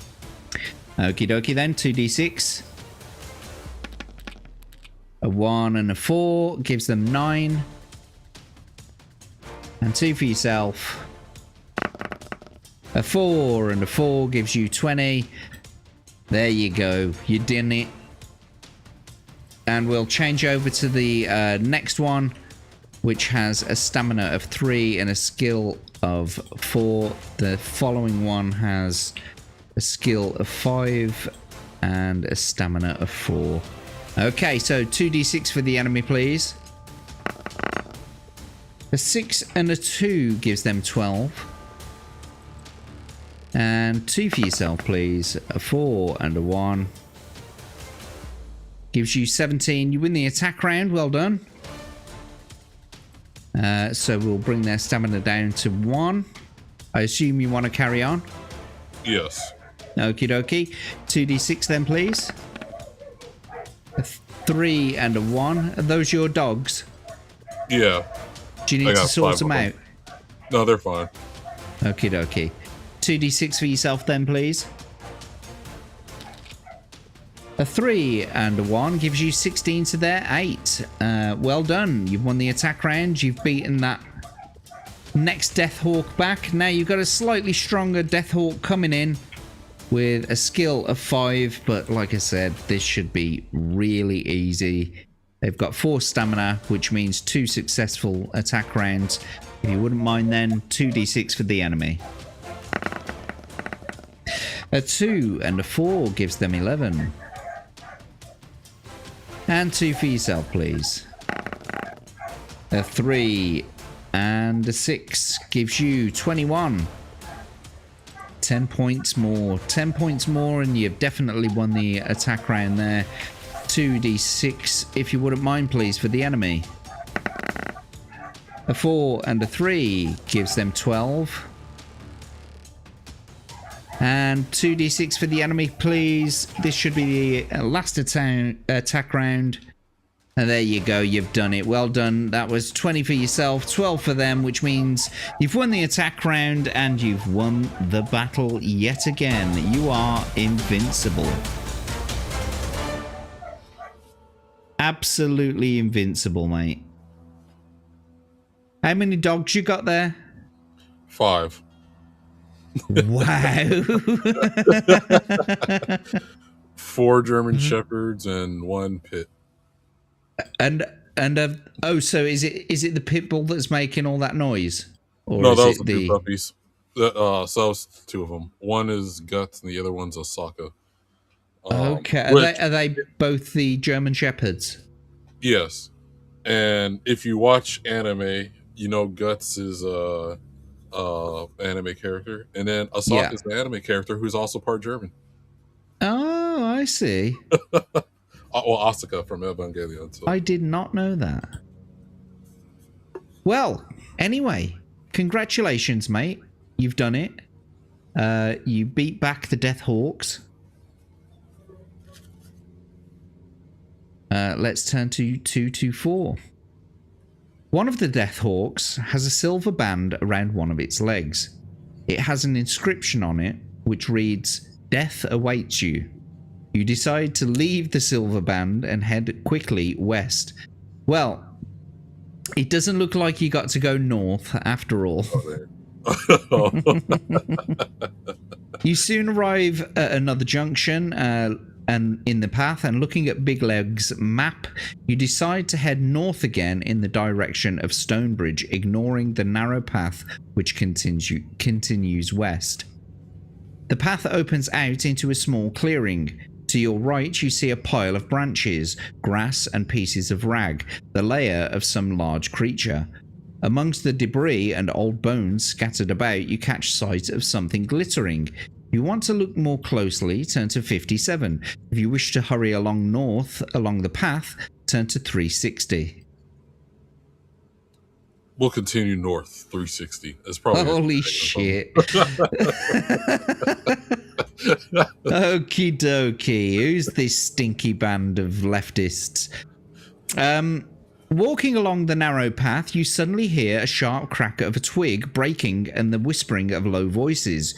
You draw your sword and wait anxiously with your back to a large oak tree. Then from behind the trees opposite you step 4 men and a woman dressed in green tunics. Each looks menacing. They don't really look that menacing, gotta be honest. And they stand with swords and axes in their hands.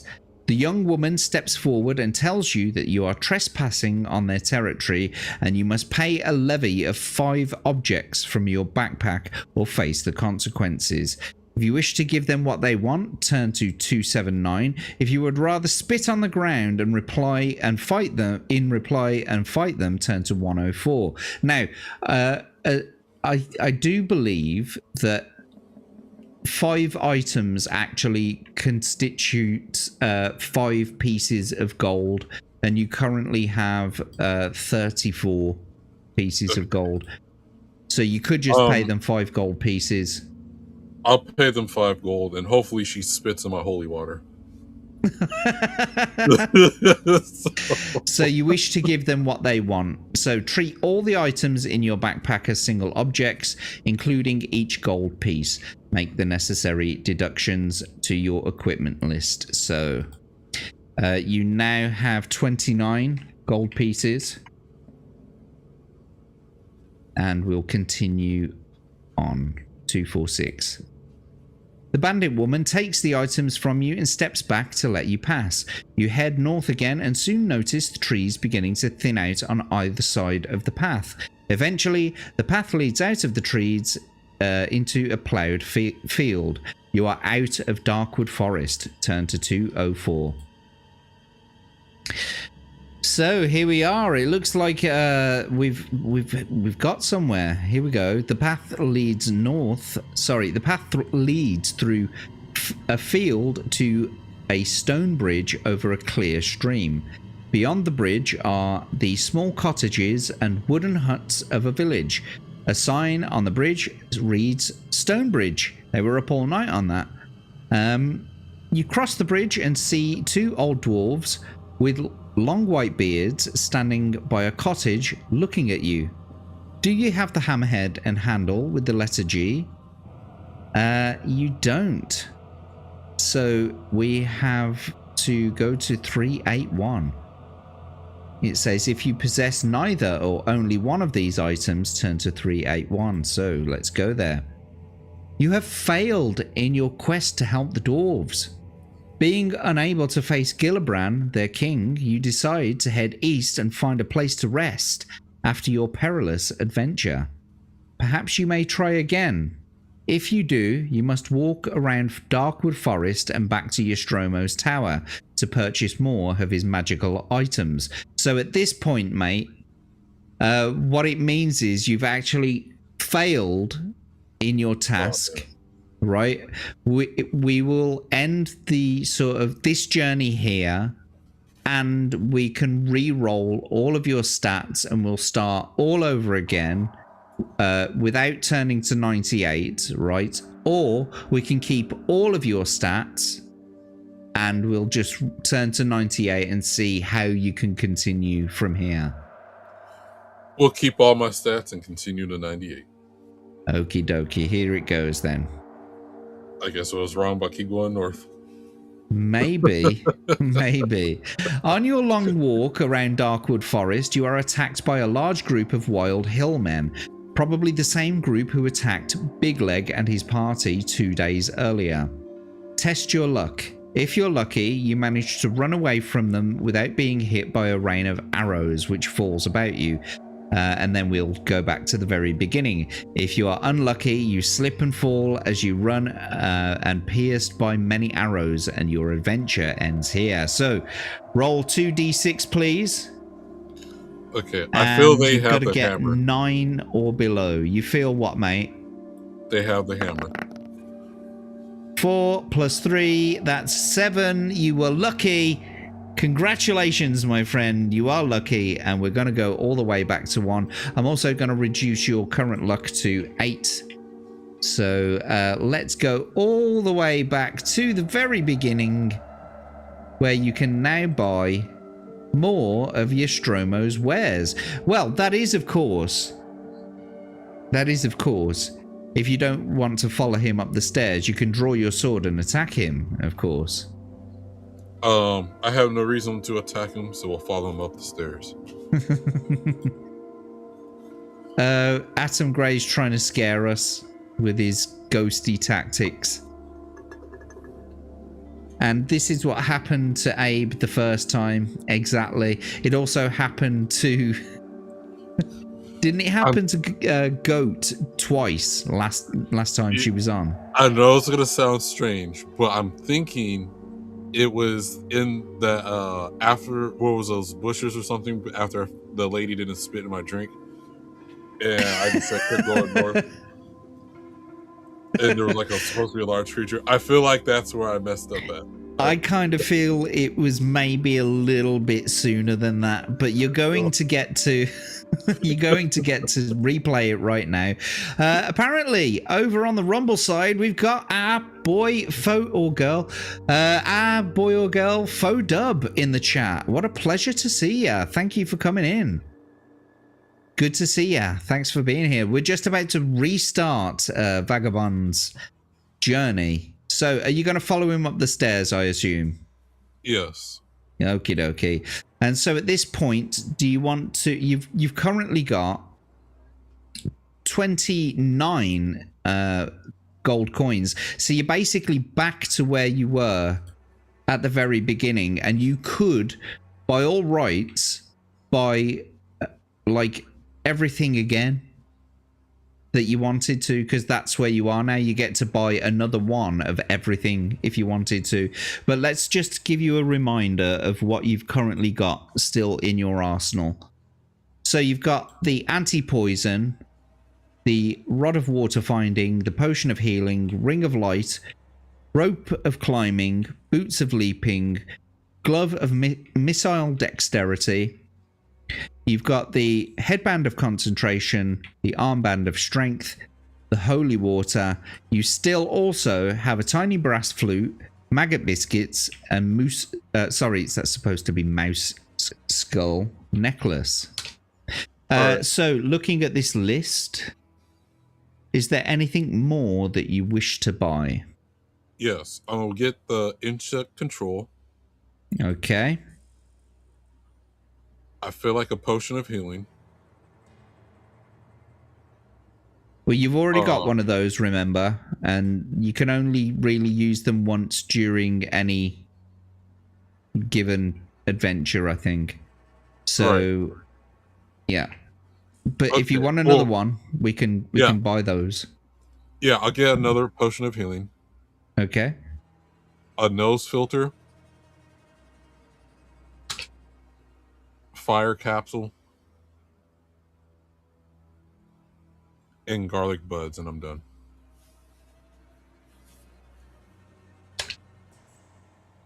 Who knows? I might need the garlic for some vampires or something. Unless You it's a may vampire woman that, like, maybe I might let her suck my blood. or anything else for that matter. No, So just quickly then, so the the potion of insect control, that's 2, yeah.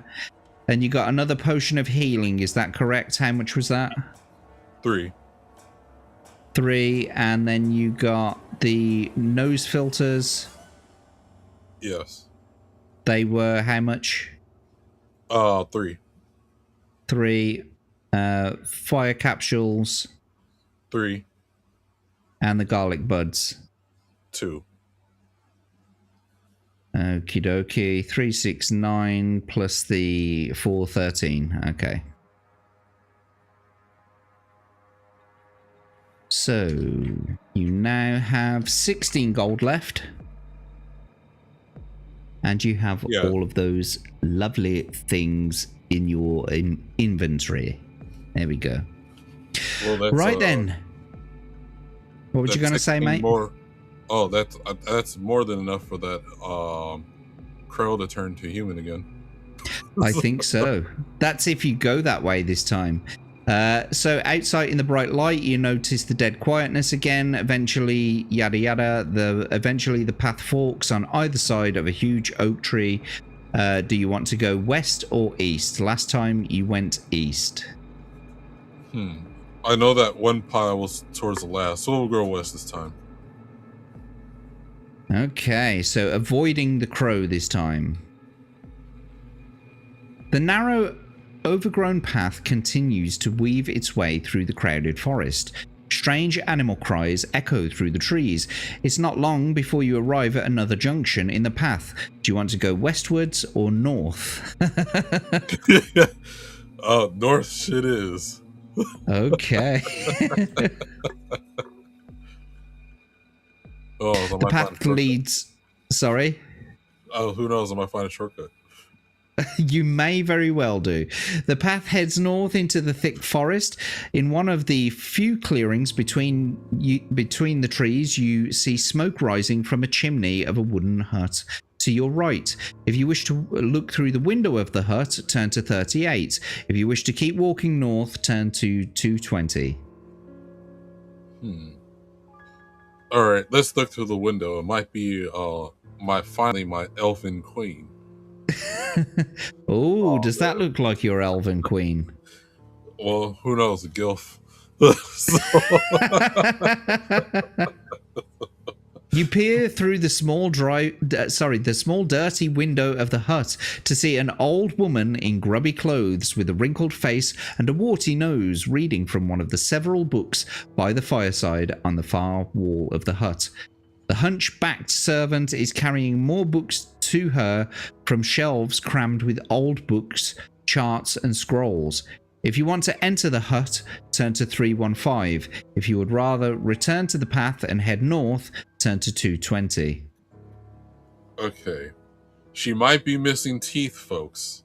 So let's go into the hut in 315. We can only hope that she's got no teeth. You open a rough wooden door and walk into the middle of a dingy hut. Will you talk to the woman or draw your sword? How do you do, my damn? Who knows? I could get a sugar mama too. Who knows? So let's talk to the old woman. Okie dokie. The old woman throws back her head and roars with laughter as you start to make conversation. She is an evil woman. Lose 1 luck point and draw your sword. Oh, crap. So you now have a current luck of 7. Dang. Yeah. Do you want to use your backtrack at all? No, we'll save that. Okie dokie. 342 it is. Let's carry on. As you draw your sword, the old woman's face changes from an expression of disinterest to that of anger. From a drawer in the nearby table, she pulls out some dead flowers and proceeds to rub a few petals on her palms, filling the hut with her sweet smell. As this happens, the room starts to spin before your eyes. If you possess the headband of concentration, turn to 158. You do. Let's turn to 158. You start to lose your balance as the illusion distorts your mind. You close your eyes and reach into your backpack. That's supposed to say backpack, one backpack. Pulling the headband of concentration, pulling out, doing it live, folks,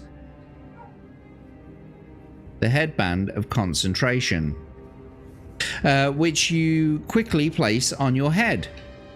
The spinning sensation in your head subsides and you open your eyes again to see the old woman you realize is a witch. To stop you reaching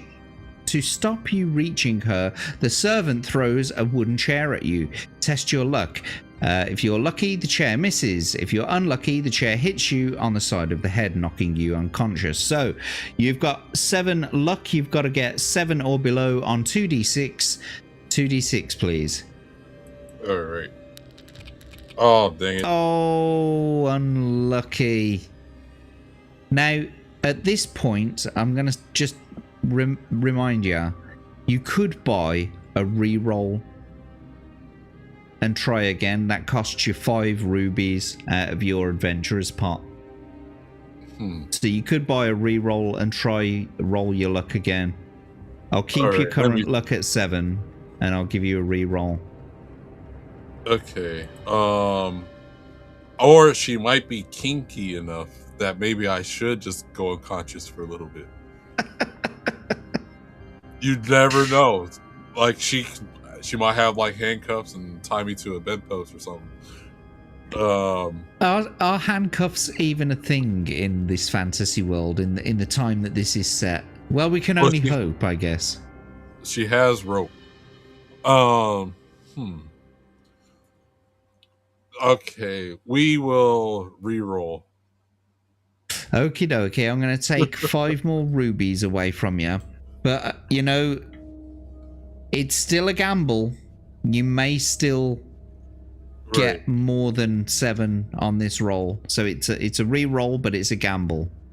So we've taken 5 away from your adventures pot. You've been granted a re-roll, 2d6, and you've got to get 7 or below. That'll do it. 6 it is. Well done. And now you've got 6 current luck. I think it was worth it. Right. So you were lucky. The chair misses. While you are distracted by the servant, the witch shouts some strange words into the air. Suddenly, she vanishes in a bright flash and reappears as a small bat which flies out of the open door. On seeing this, the hunchback slumps to the floor and starts to cry. You may search the hut for something useful or leave the hut and return to the path to head north. We'll search the hut for something useful. I think so. Let's see if there's anything around whilst this bitch is crying in the corner. But before we do that, let me just say... Welcome to So You. It's great to see you here. And also, it's Alpha Omega TFOA. Welcome to the stream. You're going to get pegged, Vagabond, apparently. It's great to see you guys here. Thank you for coming in. He's doing pretty well at the moment. He's failed the adventure once, but he managed to stay in the game and is now on the way through the forest again. So you're going to search the hut for something useful, turning to 26. You decide to search at the wooden shelves. All the books are written in a language unfamiliar to you and contain strange diagrams.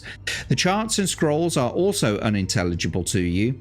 You open the cupboards and drawers, but all you find are more books, leather-bound and dusty. You are about to give up searching the room when you notice one more book on the floor, acting as a support for the broken table leg.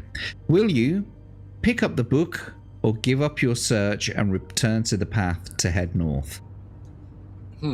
It sounds like if I open the book, some zombies and stuff is going to happen, like a certain movie franchise. Let's pick up the book. Let's do it. Groovy. You open the book and are surprised to see that the pages are hollowed out in the middle. Lying in the cavity is a small jewel on a silver chain. Beside it is a parchment which reads, Eye of Amber, instructions for use. Place the necklace around your neck and question those you fear. No matter what they try to say, it's only truth you'll hear. You place the necklace around your neck and presume your find will come in useful in this evil forest. Add 1 luck and leaving the hut, you return to the path, turn to 220. So I'm going to add that necklace, the Eye of Amber. You've got it on. And don't forget its words. Place the necklace around your neck and question those you fear. No matter what they try to say, it's only truth you'll hear. Oh, and I'll give you that 1 luck point back as well. So you've now got 7 luck. And we'll carry on to 220. Here we go. Walking along the narrow path, you notice a big old tree to your left with a hole in its trunk just above head height. If you wish to reach up and put your hand in the hole, turn to 275. If you would rather continue walking north, turn to 115. Are you used to sticking your hand in holes above your head? Yes. Let's stick it in again to see what's in there. Is that what you want to do now? Okay. Yes. 275 it is. You put your hand slowly into the dark hole. It comes into contact with something cold and hard. It feels like a metal bowl. As you start to lift it out of the hole, you wince with pain as the sharp teeth of some small creature suddenly bite into your arm. You pull out your arm quickly, hanging onto your discovery. Blood drips to the ground from, that should be from, F-R-O-M. There you go. From your wound. Lose 1 stamina point. You see that you have not found a meta ball. After all, it's a bronze helmet and it looks about your size. So, will you try it on or discard it and head north? So, just a second. One stamina point reduced. So, you've now got 15 stamina. We'll try it on. And so, you're going to try it on. Okay. And we'll just log your position 275 just in case you want to backtrack. So try on the helmet. You place the helmet on your head. A surge of power starts to run through your body, making you feel strong and unafraid. The helmet has magical properties and will allow you to add 1 point to all future dice rolls when computing your own attack strength during combat, so long as you wear it. Note this on your equipment list and start walking north again. Okay, so you've got a bronze helmet. And I'm going to put your current skill as 13 now because we'll no doubt use it. So well done, because basically that bronze helmet, even though your initial skill won't go over 12, it's not saying to increase your skill. It's saying that you get to add 1 point to future dice rolls when it comes to your skill. Nice. So there you go. You're more than strong enough now to battle any adversary, I think. So the path soon comes to a junction. Do you want to go west or east? Okay, so I went west this time and then north. That's right. I think we did go to 277, so let's go to 382. Going west, the path soon brings you to another junction. You decide to ignore the way south and head north. Go to 97. The path leads ever northwards, but at last the trees are beginning to thin out and appear less menacing as the daylight streams through between them. On the right-hand side of the path, you see an old oak chair covered with moss. If you wish to sit in the chair and rest and eat, turn to 328. If you would rather press on northwards, turn to 118. Let's stay and eat. So you want to sit in the wooden chair, yeah? Yes. Despite being made of hard oak, the chair is surprisingly comfortable. You start to eat, but instead of feeling stronger, you feel weaker. You are sitting in a chair of life draining, which drains 4 points from your stamina score, despite eating a portion of your provisions. If you're still alive, you manage to climb slowly out of the chair and stagger northwards along the path. Now, you could backtrack. Yeah, I'll backtrack this one.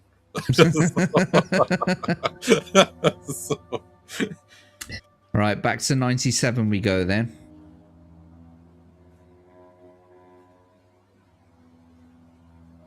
Okie dokie.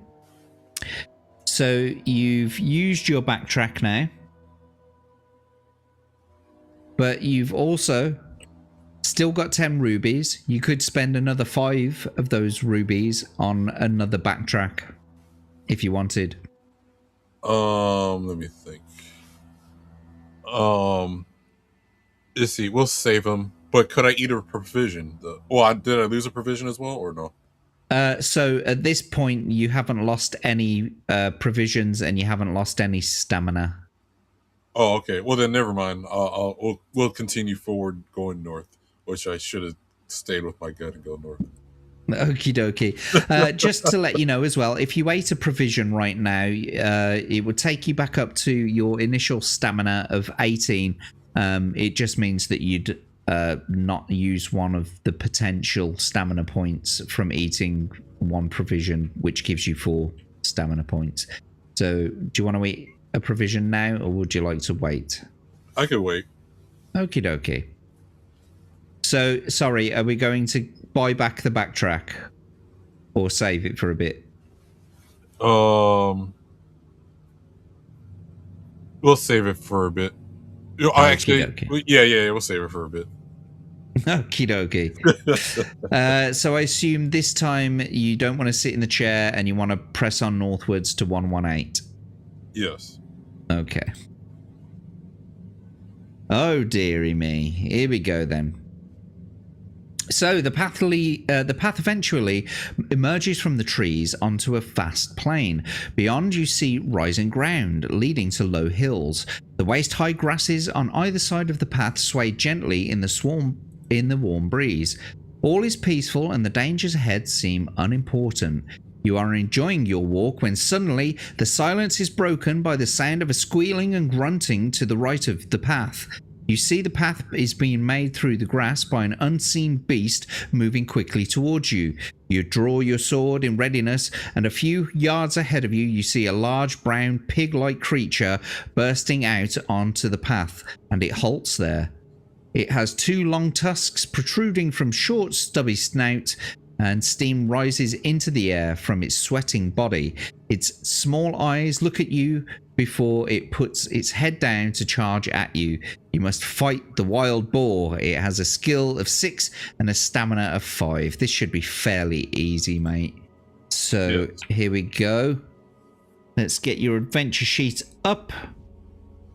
And we're ready to play this battle. Here we go then. Let's get it on. If you wouldn't mind then, for the first time this round, snake eyes as well. Roll 2d6 for the enemy. He gets snake eyes. So if you win this attack round, we'll actually do a little bit more damage to him as well. So that gives them 8. And I believe that's a 6 and a 4. 6 and a 4. You definitely won that attack round. 23 is your attack score to their 8, and because it was snake eyes on their part, I'm going to do 3 damage to them rather than the usual 2, which means they now have 2 stamina left. You could test your luck at this point. If you're lucky, then we'll take the last 2 stamina points away. Otherwise, we can just carry on. We'll carry on. 2d6 for the enemy then, please. A 3 and a 4 gives them 13. And then 2 for yourself. Oh, Snake Eyes, if you don't win this, something bad could happen to you too. No, but you did. It's 15 to 13. Well done. You've won the attack round. You've won the battle. Congratulations. Okay, and I still got the helmet, right? Yes, you do. That's been added to your skill score as well. So you've been battling with 13 already. Oh, nice. So well done. You've won against the wild boar. 174. As you draw your sword from the carcass of the wild boar, you wonder what made it attack you. In the distance, you hear the sound of barking dogs. Perhaps it was hunted and being trapped and made its last stand against you. Through the nose of the boar, you see a large gold ring which you cut loose and place into your backpack. It's worth 10 gold pieces and add 1 luck point. And then turn to 323. So let's just get that over here. You've now got 26 gold pieces because the nose ring's gonna just class as gold pieces. So yeah, you've got 26 gold, and we'll add another luck point. So you've now got 8 current luck. Nice. It is nice. Let's see what you guys are quickly saying in the chat. Has the Rumble chat stopped updating? Because I've only seen YouTube. Says, so you was the last person that said something. And was it the cheers? The glasses? Yeah. Okay. Just double checking. Right then. Let's crack on. 323. Walking north, you soon arrive at a junction in the path. You may go north, west, or east. We'll continue north. Of course we will. As you walk further northwards across the plain, the grass gradually becomes shorter and the ground starts to rise gently. I kind of feel like we've been here before. However, ahead you hear the roar of crashing water. Soon you reach the bank of a wide river split on 2 levels. To your right, the water is calm and slow moving, but in front of you it tumbles noisily down a great waterfall into a gorge where the river narrows and quickly west over rocks and boulders. Steps lead down by the side of the waterfall to the bottom of the gorge, although it's difficult to see where they end because of the spray thrown up. Across the river, you see the path leading north into the distance. A small wooden boat is tied to a post to your right where the river is calm. So will you walk down the steps to the base of the waterfall or row the wooden boat across the river? Well, it's nice and calm besides by the waterfall part. So we'll row this boat across the river. Row your boat. Gently across the stream. We went there. We both had the same idea, mate. Great minds think alike. Fools never differ. Fodub is lurking, apparently. Well, thank you for being here. I'm glad you're here listening, and you don't have to engage in the chat. It's not a problem at all. Carry on listening. I'm sure it's absolutely fine. I've never thought of this as a listen to podcast, but I guess it could be, couldn't it? Yeah. Anyway, you untie the boat and start to row across the river to the far bank. You're about halfway over when you notice that the bottom of the boat is starting to begin to fill with water. Leaks appear everywhere and the boat is rotten and starts to sink. You grab your possessions and swim across to the other side. You climb out of the river and are dismayed to see that all the remaining provisions in your backpack, if you have any, have dissolved in the water. It's getting dark, and as night closes in, you decide to camp behind some rocks in the right of the path. You build a large fire and settle down to sleep with your sword by your side. So, Do you wish you'd bought that backtrack now? No, No? Okay. I think it's fine. I Okay, haven't well, lost anything in a while, I think. I'm going to remove all of your provisions. You now have no provisions to eat. I think maybe you should have taken the opportunity to restock your stamina whilst you had the chance. Yeah, but yeah, it's too late now. Let's continue forward north. Yeah. Oh, what's this? Could this be the wife you've been looking for? Oh no, werewolf.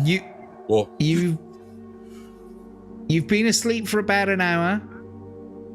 When the noise of a deep growling wakes you up, you stand up without making a noise and grab your sword. You wait and listen. There is a full moon in the sky and the light casts eerie shadows all around. You hear soft footsteps and sniffing, followed by another low growl. Then a shape which looks like a man steps out of the shadows to your right. As he gets closer, you see that his chest, arms and face are covered with thick brown hair and long teeth protrude from his mouth. He is a werewolf and you must fight him right now. He's got a skill of 8 and a stamina of 9. So I think without further ado, let's get your adventure sheet up. And let's start the battle music. Let's get it on. Right, so for the first time this battle, first attack round, 2d6 for the enemy, please. A 3 and a 2 gives them 13. And then 2 for yourself, please. A 1 and a 6 gives you 20. Well done, you've won the attack round. And we'll bring their stamina down to 7. Test your luck or carry on? We'll carry on. 2d6 for the enemy, please. 6 and a 3 gives them 17 this time. It's a little bit higher. It's still doable, though. We got this.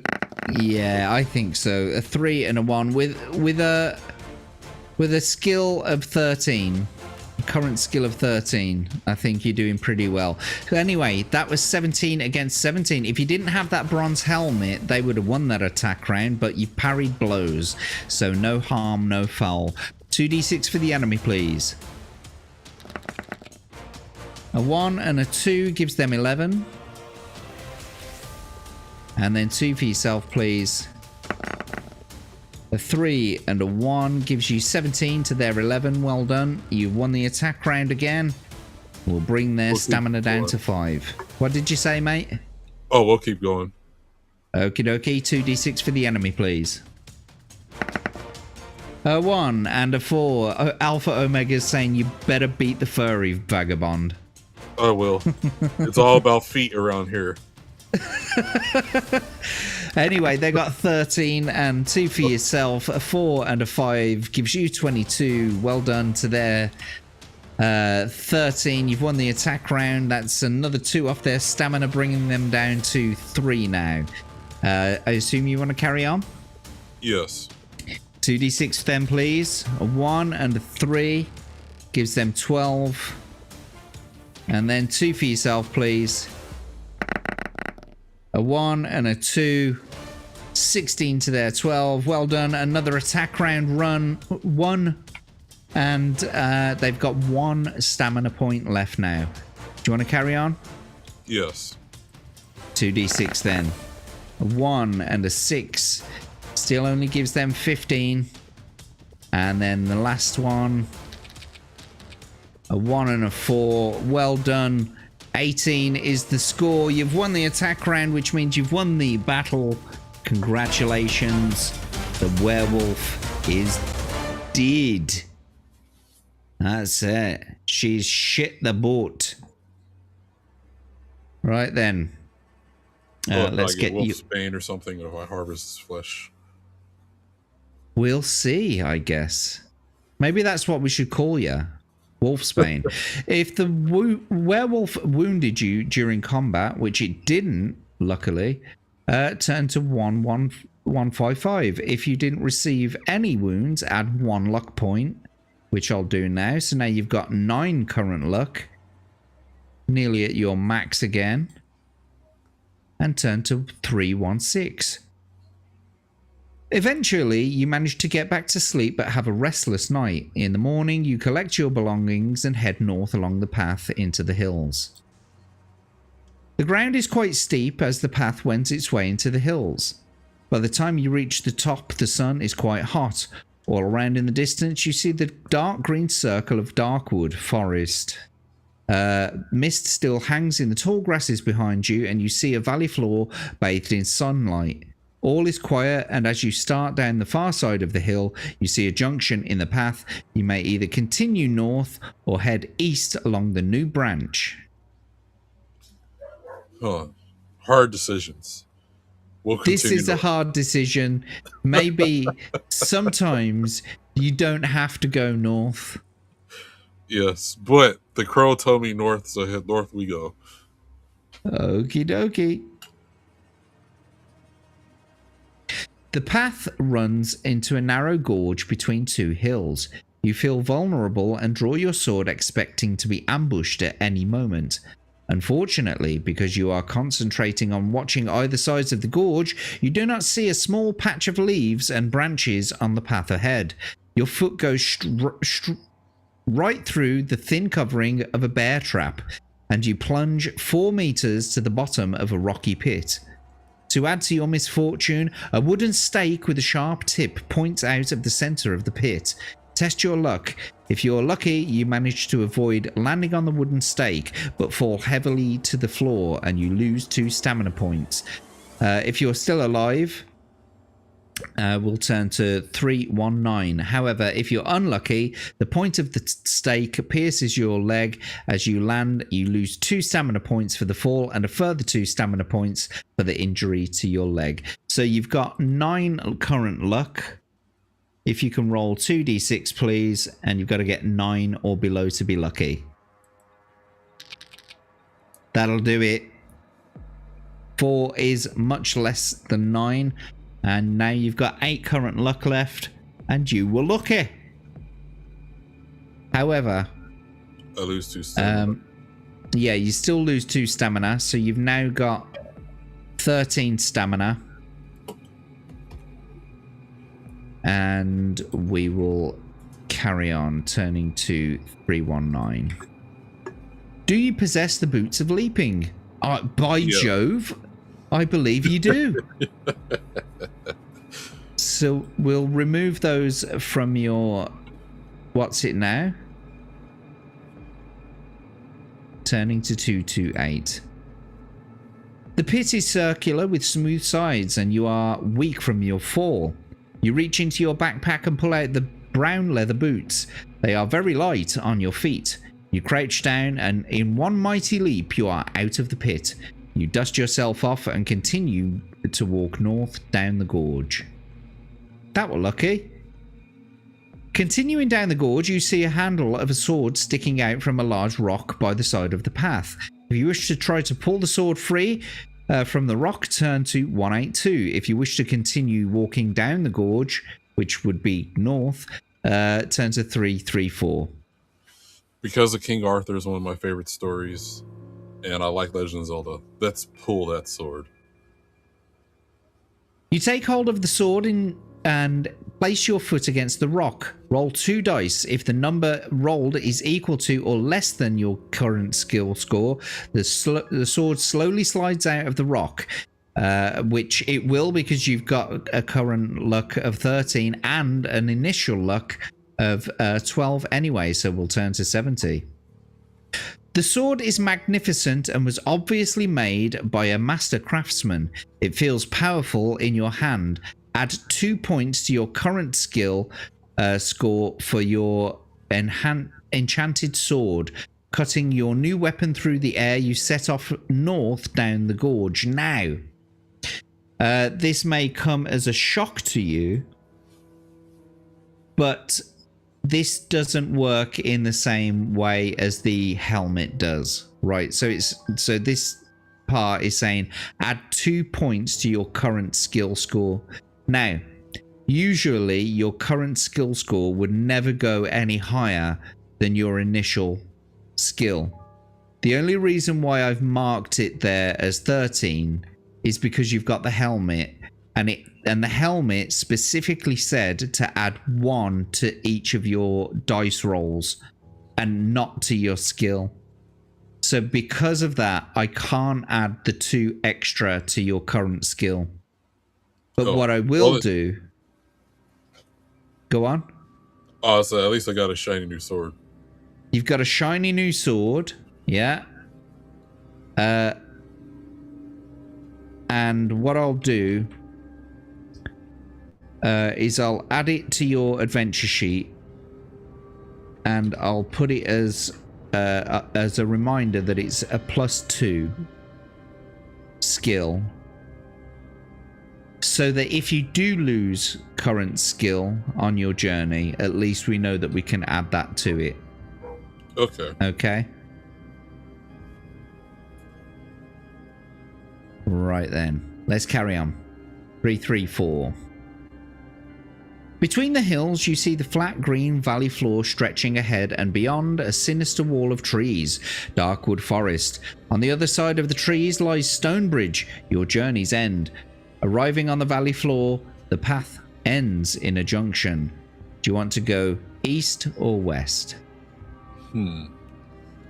We'll go west this time. The path makes a sudden turn to the right and heads north across the valley floor. To the left of the path, you see a large pond with a small wooden hut with a thatched roof by its edge. If you want to investigate the hut, turn to 324. If you wish to ignore the hut and continue north along the path, turn to 149. Wait, did I go to this hut before? I don't remember. No. I don't see any choice made on this page before, so I don't think you've been here before.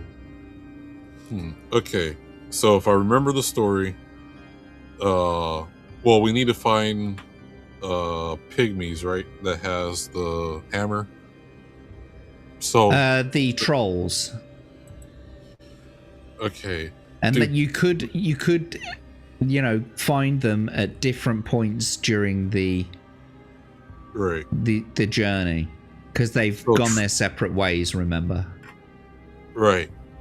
Okay, well, maybe my elf princess would be in this hut with maybe this time with black painted nails. Let's go check them out. Let's go check it out. So we're going to the hut then, yeah? Yes. Or maybe she has French tips. You walk around the front of the hut and see a large blue vase standing on a small porch. There's nobody about, and you open the door of the hut and there's no one inside. The hut is also devoid of any furniture or objects. You walk outside again and inspect the blue vase. You look inside, but despite the sunlight, you're unable to see beyond the rim. The vase is filled with an eerie blackness. You shake it and hear a rattling sound. You may drop the vase on the ground, put your hand inside the vase, or ignore the vase and return to the path and head north. Sounds like a trap. We're going to ignore the vase and head north. Okie dokie. As you walk across the valley, you see the dark green wall of Darkwood Forest looming up before you. The path leads directly into thick undergrowth, and soon you are walking between tall dark trees and thorny bushes. It's dark and quiet. The path forks. Will you go to the east, or would you rather continue walking north? We'll continue walking north, my dear lad. Of course. Amidst the trees to the left of the path, you see a small stone building covered with ivy and moss. If you wish to examine the building, turn to 391. If you wish to carry on north along the path, turn to 112. We'll carry north to 112. Okie dokie. The path presses on northwards through the dense trees, then it makes a sudden turn to the right and heads east. The path is so overgrown in places that you have to use your sword to cut through it. Your walk east is long and tiring. At last you reach a junction in the path.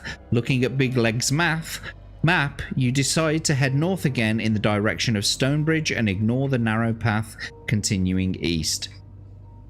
The path opens out into a small clearing. To your right, you see a pile of branches, grass, and pieces of rag, the lair of some creature perhaps. Amongst the debris and old bones scattered about, you catch sight of something glittering. If you want to look more closely, turn to 57. If you wish to hurry along north along the path, turn to 360. Now, you have been here before, and you did go to 360 the last time. You could go to 57, or you could turn to 360. Okay, this is where I think I messed up last time. It's not. So, You've messed up already. oh, I did. Well, that must. So, let's go look into this large creature. So 57 then, yeah? Yes. Okie dokie. Oh, shit. And I was saving my insta-kill for something like this. You were, but you've only got 10 rubies. I know I'm done, but yeah. Right, so you walk over to investigate the lair, but are suddenly aware of a dark shadow being cast all about you. You hear a loud roar above you and look up to see a dragon-like creature with legs and green scaly skin flying down to its lair. A bolt of fire shoots from its mouth towards you. Test your luck. If you're lucky, the firebolt misses you and explodes by your feet. If you're unlucky, the firebolt slams into your back, knocking you to the ground. So you've got 8 current luck. You've got to roll 2d6 and you've got to get 8 or below to be lucky. So best of luck, my friend. Okay. By the power of white girls' feet or Asian girls' feet. 4 plus 3, that's 7. You did it. You were lucky. So we'll take one more luck point away from you here. You've got 7 left now. So let's turn to 132, is it? Yeah, 132. Here we go.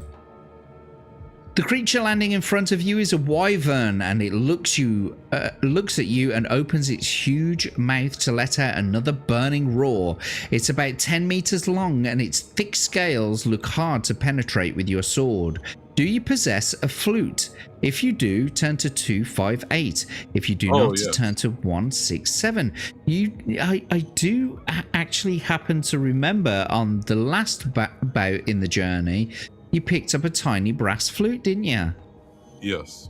There it is. Okay, so you do possess the flute.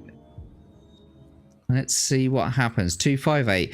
You reach into your backpack and pull out the tiny brass flute. You have a strange feeling that you must play it now, before the enraged wyvern.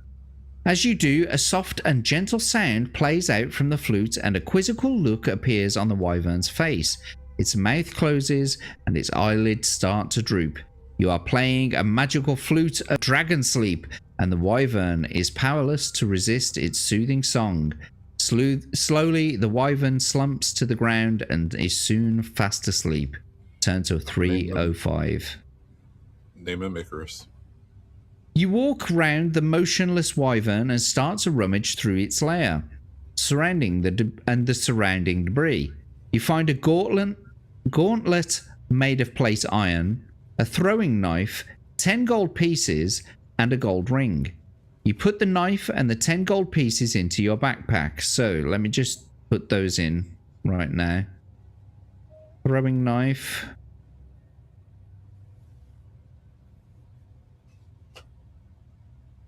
And 10 gold pieces. You've now got 36 gold pieces.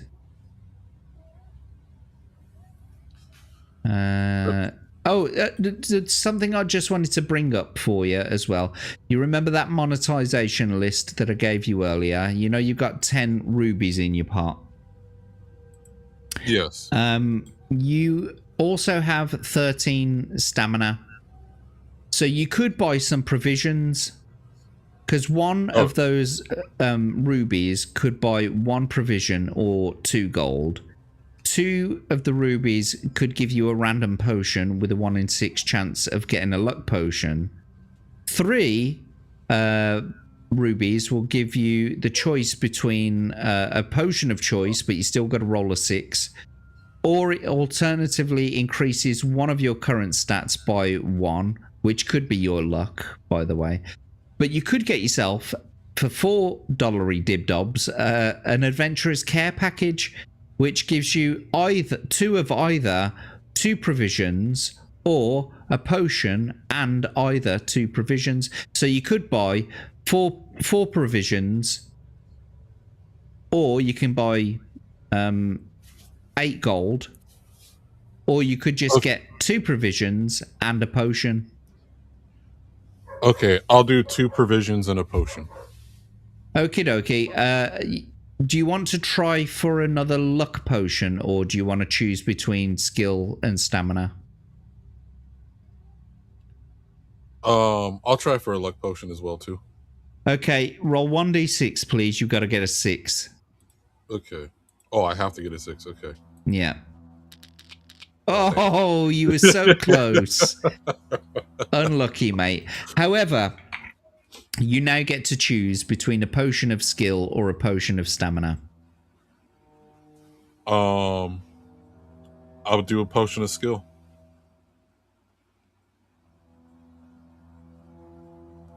Okay.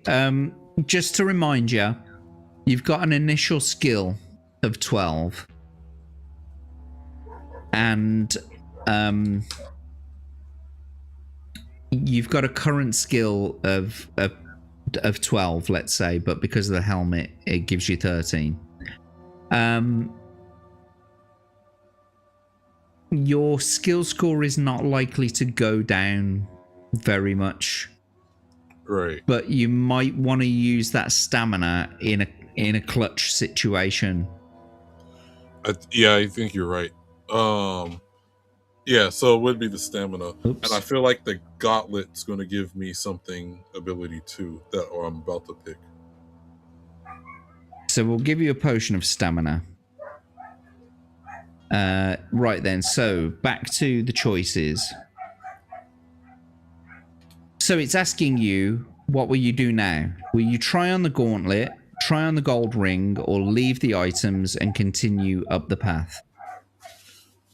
Okay, hold on, let me think. So the dragons, so I might need the gauntlet to pick up that hammer.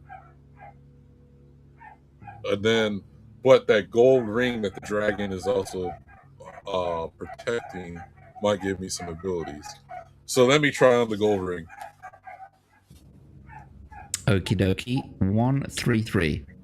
Slipping the ring on your middle finger, of course you do. You are suddenly gripped by an agonizing pain. Eventually the pain subsides, but you are unable to take the ring off. You are wearing a cursed ring of slowness, which you will be forced to subtract 2 points from all future dice rolls when computing your own attack strength during combat. Note this on your equipment list. If you wish to try on the gauntlet, you can by turning to 374. So let me just work this out a bit. So you've tried on the gold ring, and so it's gonna essentially reduce all of your current dubries by 2. So now that's 11. Okay. Oh, okay. Well, then I can wear the sword now, right? And then give me +2 again, or no?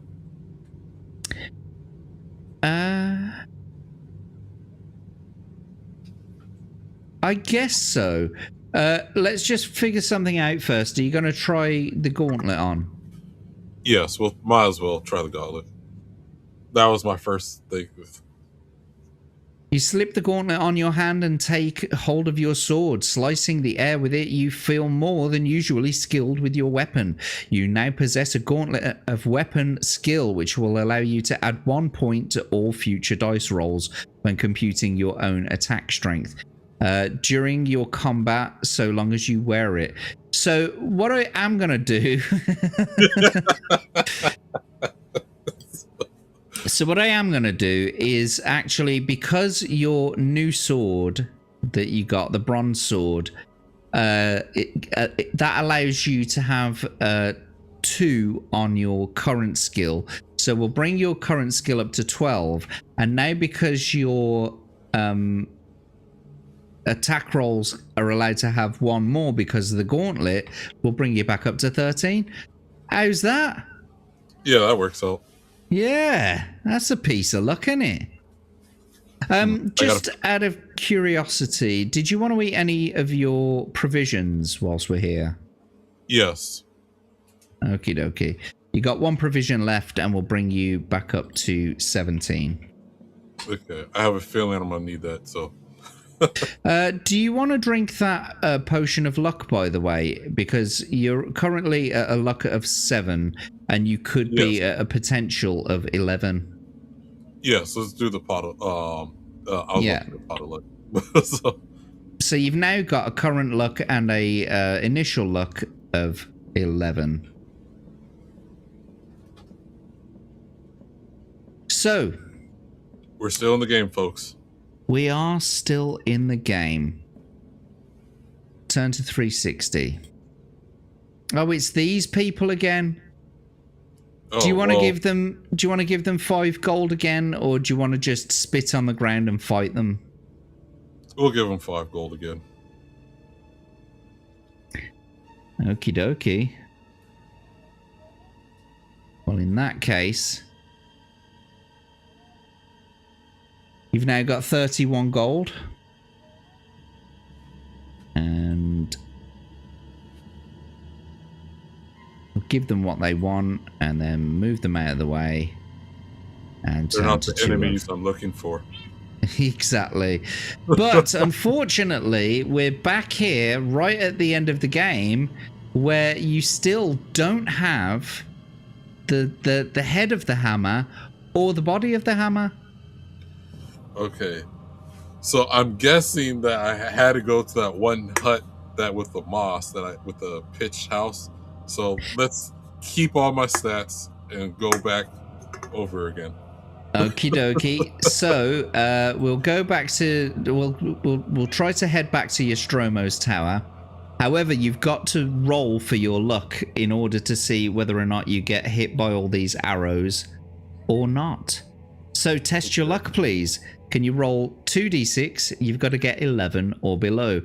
Pray not for double sixes, but that's a 6 and a 1. That's a 7. Well done. That's lower than 11. And good night to B-roll stage, Atom Gray. Thanks for being here, mate. It was good to see you. Thank you for being here, and thanks for your support. Right, so you were lucky. We'll reduce your luck back to 10, and I guess we'll save your scores as we go back all the way back to the very beginning. Paragraph 1. However, Vagabond,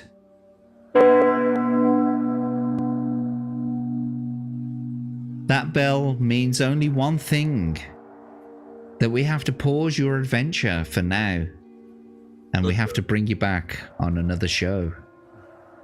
All right. Well, definitely it was fun. I gotta see what you gotta tell me what software you're using. Yeah, we can talk about it if you want to hang out in the back. Like, we'll be saying goodbye to everyone shortly, and you know, saying goodbye to yourself. Do you know what? I've only just noticed that there's some things in the private chat that you haven't sent those, have you? No, that's from last time. Never mind. But yes, we'll be saying goodbye to you shortly. If you want to hang out in the back after we've said goodbye to everyone else, we'll have a chat in the back, and you can, we can see what's going on. But anyway, let's get back to the main scene. There we go. I can hear those dogs furiously going away there. Right. It's because the lights are off. So I took them out before the stream, so they're good. They're just rambunctious. Well, Vagabond, have you enjoyed yourself?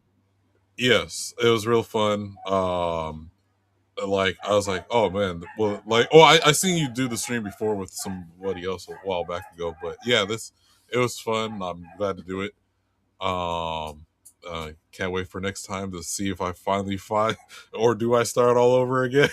So. Well, you're definitely starting all over again. You're back at your Nostromo's tower. I mean, the amount of things that you've got in your inventory now. 31 gold. You've still got 6 rubies in your adventurer's pot, although you've used your backtrack. But all the things that you've got from your Stromo's Tower, you need not buy anything, I don't think. Right. Anything else? Yeah, I'll just replenish whatever I lost, and there was probably like 2 items, and then I think I have everything I need to survive and go from there.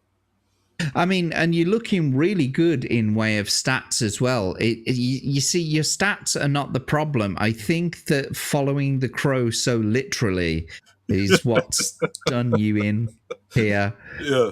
All right. Well, we will change it next time because one, I'll probably forget about the crow. And, I'm like, even though it's a good movie, you guys, but I don't know about the remake, but we'll figure it out. Yes, Legatus, Vagabond has survived so far. And Crimson is right. No harm in keeping notes too. I just want to address something that Tabletop Junkie said previously. I need to invite you guys as guests of Cyberpunk 2020. Jack can be a net runner that sends information and we could figure out the role of the other person. Do you play much Cyberpunk? I haven't played I don't own Cyberpunk at all. Honestly, when it comes to games on Steam, mostly, even on the Switch, I'm behind on it. Like as soon as I start playing a game, everyone's done playing it. So like that recent Halo one as soon as I buy it, everyone's done playing it and moved on to the next thing. I'm like, oh dang it. Yeah. So. I kind of purposefully wait for that hype to die down. Yeah. Like I see like a new game come along and then everyone starts to play it all at the same time on all of their channels, and I'm like, well, I don't need to play it now because all of the people I watch, they're fucking playing it. So yeah, like I have been avoiding Reanimal because I like games like that one, so I avoided other people watching other streamers that I normally watch play games play that one. And then tomorrow I'm planning to buy from an indie dev that I follow on Facebook. Welcome to Dolltown. It came out last Friday, but they had to delay it, so it comes out tomorrow now. Okay, so Tabletop saying Cyberpunk 2020 is a TTRPG pen and paper game. That might be fun. Okay, I'm down. Yeah, I'm down for that. Because the other thing too, like even when I go to cons, I buy games. Like you stop by someone's, hey, you want to check on my game? I'll check it out. So I support. And I was like, oh well, I just need to find some people to play with when I get home. But I never find anyone to play with. So it's like, it's difficult to do it over the internet as well. I mean, there might not be people locally, but there are plenty of people who are willing to do it online. But you've got to find some sort of software connectivity or some kind of way of hosting it. So far, what I've done is for Magic the Gathering. I play with a friend back in California, even though I don't live there anymore. We haven't done it in a while, so that's originally why I had Discord in the first place. Was I have my webcam on? I'm actually playing with cards, and then if I need to show a card, I show him the card, and he's playing with a proxy deck online or whatever. And so basically we're just doing everything verbally mostly, and that's how we were playing. But whatever. And then Tabletop saying he uses Discord and Foundry. I've played with that Foundry before. That's not actually a bad piece of software. You got to install it, I think. Foundry. But nevertheless, I didn't know that though. This 2020 Cyberpunk was published in 1990. That's like the era of these fighting fantasy books. That's awesome. Anyway, thank you so much for coming on, Vagabond. It's been a real blast to have you here. You went north. You committed. You've been back to the beginning twice now, and hopefully the next time when we bring you back on, you'll be able to get through it with a few different decisions. However, we're going to say goodbye to you shortly, but before we do say goodbye to you, I always invite all of my guests to shill their wares. So please tell us where you're going to be, what you're going to be doing, and if you've got anything else going on. Yes, so I'm the Runaway Vagabond. I'm on a bunch of people's channels, but on my channel, I'm also here on Rumble, Odyssey, X, Twitch until they kick me off, and YouTube on Sundays at 8:30 p.m. Eastern, and which I host I Swear It's Not Hentai podcast, which is about weird, obscure anime and some anime that might scare some people as well too. And then I'm planning pretty soon to start a second I Swear It's Not Hentai show, since the Sunday show gets very chaotic and sometimes we might miss, or sometimes the chat might want to ask me more personalized questions when it comes to anime. That would be where the Wednesday show goes for. Okay. Well, all of Vagabond's links are down below in the description. Go check out his Twitter, go check out his YouTube and his Rumble. You know what? I didn't actually have your Rumble link because it wasn't in your Twitter bio. Oh, but I'll add it later. So if you want to send it me over, I'll add it to the description later and they can see it. If you want to send it to me now, or are you able to put it in the chat? Am I able to make you a mod and then you can put it in hold on. Well, I am on Rumble. Let's see. Hey, I'm on Rumble. Oh yeah, there you are. Let me see. Let me dashboard. Let's see. Oh well. Yeah, if you put it in, if you put your what's it in the Rumble chat. Okay, let me hit back and here we go. There we go. And lovely. And so I'll put it in the YouTube chat there as well. Oh, I did that as well. Or you wouldn't be able to because of you're not a mod there at the moment. But nevertheless, I've just done it. So go over to his Rumble channel, give him a follow. It'll be in the description a little bit later.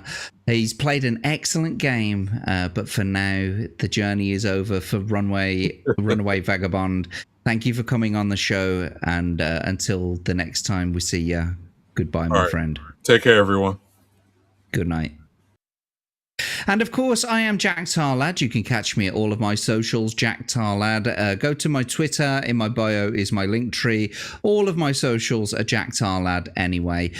Tomorrow, we've got a game stream coming up in the morning. Then a little bit later on the night, we've got something coming back, something maybe a bit new, maybe a bit old. I don't know. But check it out. Stay notified. It's not been scheduled. It's not on any of my usual schedules. Stay notified. Look at my Twitter and look out for notifications. We're not starting Chat Battle back up on a Monday until March. It'll be the very first week of March when we start Chat Battle back up. Don't forget, on Tuesday nights we've got Jack and Abe show at 10:30 British time, and on Wednesday nights it's the Hump Day Chinwag with Tomby. And back to Thursday with Read and Roll at 10 o'clock. Who have we got next week? I can't remember. Like I say, stay notified on Twitter and all the places, you know, and then you'll be able to. YouTube censored the word for some reason. Well, I see it here perfectly. I don't know what's going on. Anyway. Thank you all for joining, especially Crimson Shadow. Thank you very much for the $20 dibdobs. You are the grease between our gears, my friend. Thank you to all of our supporters. Thanks for being here in the chat. Until the next time we see you, have a great night, everyone, and take care. Good night.